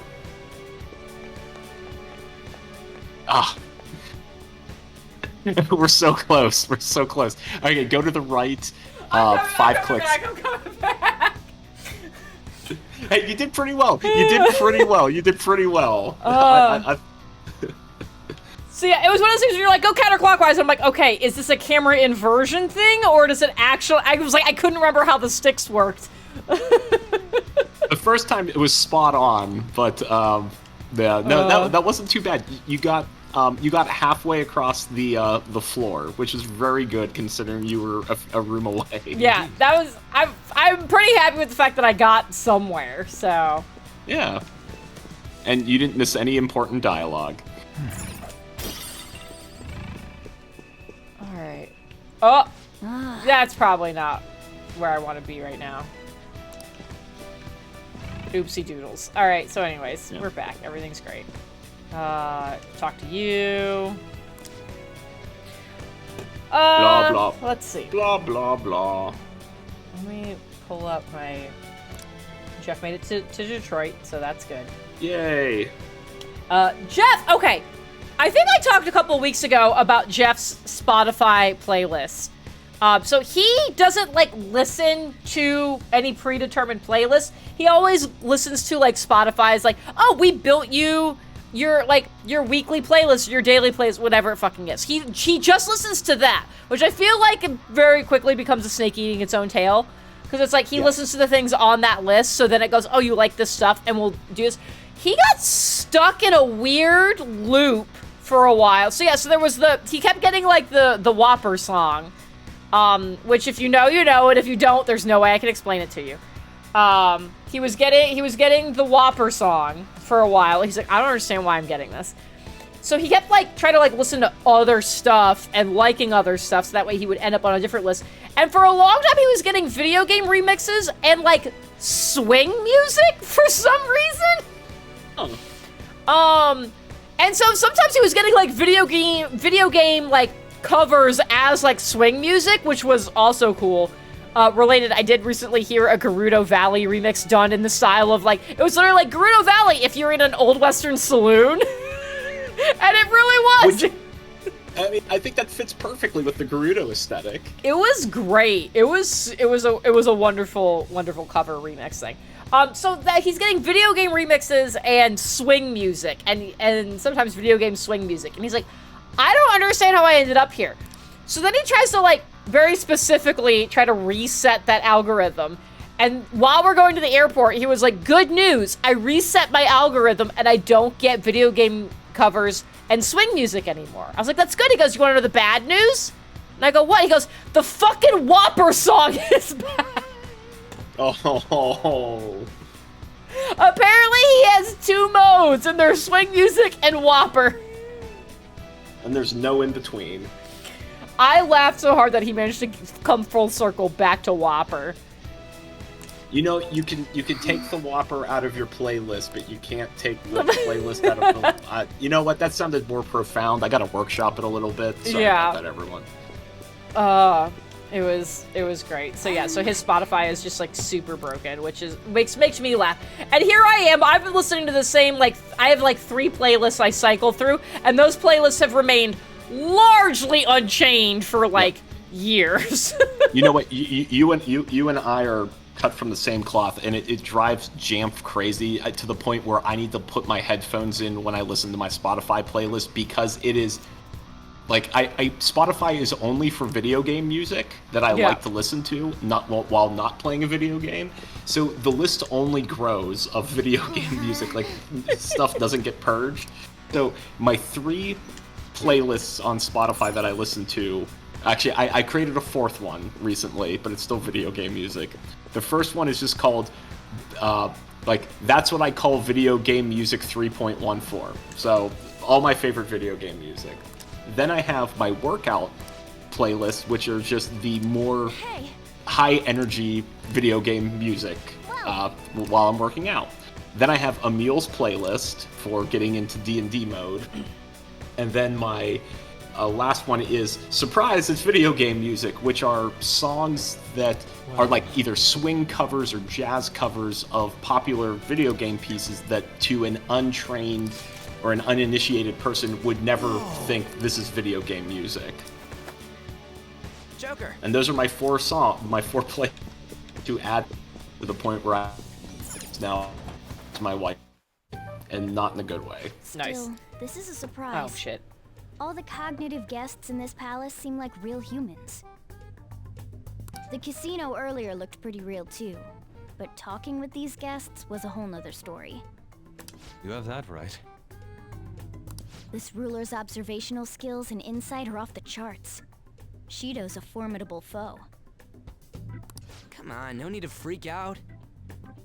I'm not freaking out. I was just thinking it'll be easier to make a plan since they can talk normally. All right, let's put together the information we gathered. Huh. Gotcha. Oh, and now we're not talking anymore? I have to write down the thing that Pathos said so I don't forget to check later. So I just had a random thought pop in my head because you were mentioning Gerudo Valley and swing music. Jen, what would you rather have? Let's assume we had a Twilight Princess Zelda game of that quality. So traditional dungeons, that kind of story beat, you know, just like the whole package. But it's a Zelda game that's set in like Victorian era. So, you know, there's like rifles and like just the whole like Victorian garb and architecture. Or would you want to go the opposite direction in time to be more like ancient Greece or Rome, but like that same kind of story beat, sages, princess or empress, whatever, with all of that? Or would you rather go more kind of quote unquote futuristic into Victorian era and getting out of medieval times with Zelda? I mean, I dare say that we've almost, I feel like the Zelda formula has lent itself very well to kind of a Greek setting. Like, I'm thinking, you said Twilight Princess, I'm thinking specifically about Skyward Sword. And now that you said it, like, something about that felt Greek-esque to me. Like, I can fit that in there where, like, I feel like it's an easy transition. So I guess I would almost rather see a Victorian just to see the difference. Yeah. Like, I feel like the line between Zelda as it exists and Greek is thin. Where I think it's a bigger jump to go. Dude, instead of a bow and arrow, I just had a fucking musket. Like, I would be down to play that. I would try that out. The Master Sword's just a rifle now. With these sage-infused bullets, we can kill Ganon Dude, once and for then it just starts becoming Outlaw Star, so yes, I'm down. Oh my god. You know what? I love the idea that instead of Ganondorf being the one male king of the Gerudos, Ganondorf is just like Victorian era capitalist with tall chimney hat. He's the bad guy. He's the bad capitalist, and we need to stop him. God. Now I'm just thinking about the Muppet Christmas Carol. Ganondorf is Scrooge. Yeah, 100%. Your sages are the ghosts of Christmas past, present, and future. Right. Well, I like Pathos bringing Din's fire powder. So now I'm thinking about, like, okay, Nairu's love is just a bulletproof vest. Yeah. Yeah. Barrows wins just like an actual car, an automobile. Yeah. Takes you to the beginning of the dungeon. Zelda is brought to you by Brennan Lee Mulligan. Dude, I would love to see that shit. I would love to see a Dimension 20, like, rip-off of the Zelda universe.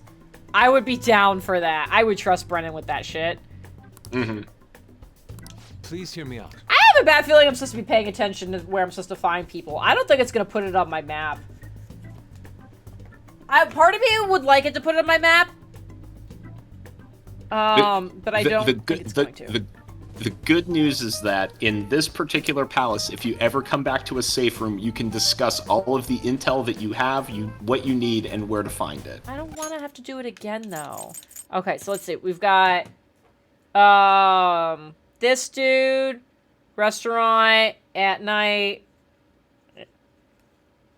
window. Okay, great. And then we've got pool.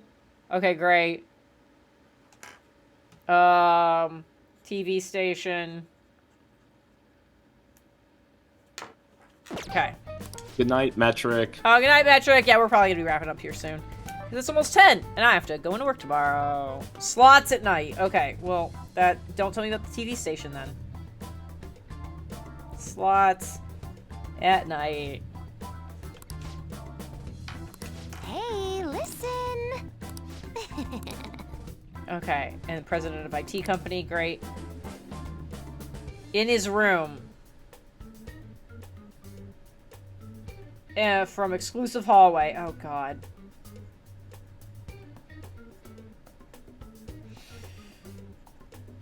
This is shaping up to be one of those, like, the mage is in a red house. Yeah. The cleric lives next to the mage. Yeah. What?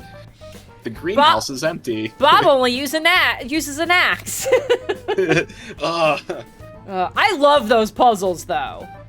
I have a whole little like small notebook that's like maybe like the size of like an index card, maybe like a 4x6. I have a tiny little like travel book thing that is just a bunch of those puzzles, because I love that shit. Nice. There's also a fun one you can do. There's books of them, but there's also an online version called Myrtle, like, because it's all about Myrtles, or Myrtle, oh my god. Murders. It's all about murders. Myrtle is about murders. Jesus Christ. And so there's a new one every day. You just go to myrtle.com and you can do one of those kind of puzzles where it's like, here's the clues you have for the murder you're trying to solve. Figure it out. And there's a new one every day. But there's also books of them. I love those things. I love those things. Why? Yep. I don't know, but I do. That is the one thing. One of the many things I appreciated about my Friday DM when he was DMing. Now I'm DMing for him. He was really good at injecting those type of thought puzzles into his dungeon, so it wasn't just like a combat grind, but then like you would have, like, we have a joke now where if anything is like a very complicated question or needs a solution, we always just joke that it goes, oh, we know that all blue dragonborn wizards live in greenhouses, because that was one of the solutions to the puzzles. But like there was another one where there was like a not a map, but like inner shapes touching one another, Some of them were colored, some of them were blank, and we had to figure out what color this particular shape was if the same color could not be. 5 people straight in my head. If the same color couldn't be touching, so like if you have like a circle touching a triangle, circle's red, the triangle has to be something that's not red, and then like trying to figure out, okay, at this particular point, what color does it have to be? Yeah. I love puzzles like that. I had to, and maybe I could start doing it with you guys. I learned over the course of the previous campaign I ran and the first part of this campaign with the other group, I had to stop doing puzzles. I love puzzles. But you guys did pretty good with the one I gave you, I say the one, the dungeon where there were a couple like solvable things. So maybe I can go back to doing that. But I got deterred off of puzzles after other people I've run games for. Because I was like, all right, well, this is not working for any of us. I mean, I personally love puzzles. I mean, I consider combat a puzzle too, but I like traditional puzzles as well. Yep. Back to this game. It's about to be voice acted. So they're talking about all the VIPs, and there was one they called the Cleaner, and they're like, he's real cautious, so I guess we'll just take care of him last. And they're all like, oh my gosh, a cleaner is really, like, is he really a VIP? I was like, are y'all not picking up on the subtext? This is I would not be surprised if the cleaner is actually is fucking Robbie Damon, is Akechi. Because, like, the cleaner very clearly to me is like, that's the guy who cleans up the messes. This is a dude who makes problems disappear. So I'm like, I would not be surprised if it's actually fucking Akechi, and I don't know what that's gonna fucking look like in here. But they're all like, oh man, just a cleaner. I'm like, you guys are fucking idiots. Anyways, it's fine. Just the Cleaner used to be my high school name, then I changed it to Just the Middleman. Hey. I can only remember about 2 of them. What about you, Joker? I wrote about a sticky note. There are literally 17 sticky notes on my desk right now, so we'll see if I can find it next week, but, you know, it's fine. My memory is pristine, in that my handwriting is okay. Wow! We're up against 5 people. Yep.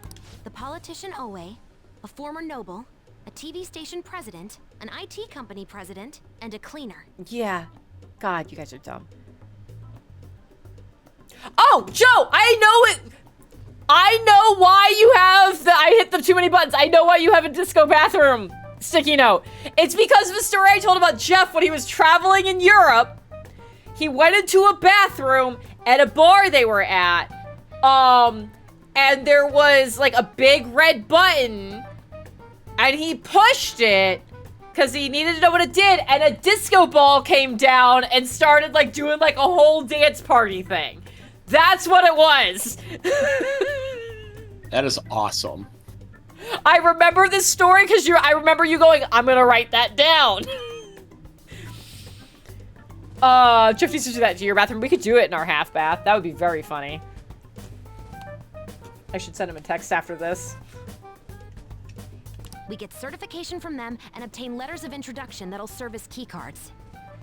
But only go for the cleaner after the other 4 have been dealt with, right? Whoa, now that's impressive. You go, genius. If we can't remember the details on the VIPs, let's reconvene inside a safe room. Joe, I love that you actually wrote disco bathroom down and then did not have any context for it. I love that so much. All right, let's get this done quickly. Oh, it will not be quick, I can guarantee. Hey. Well.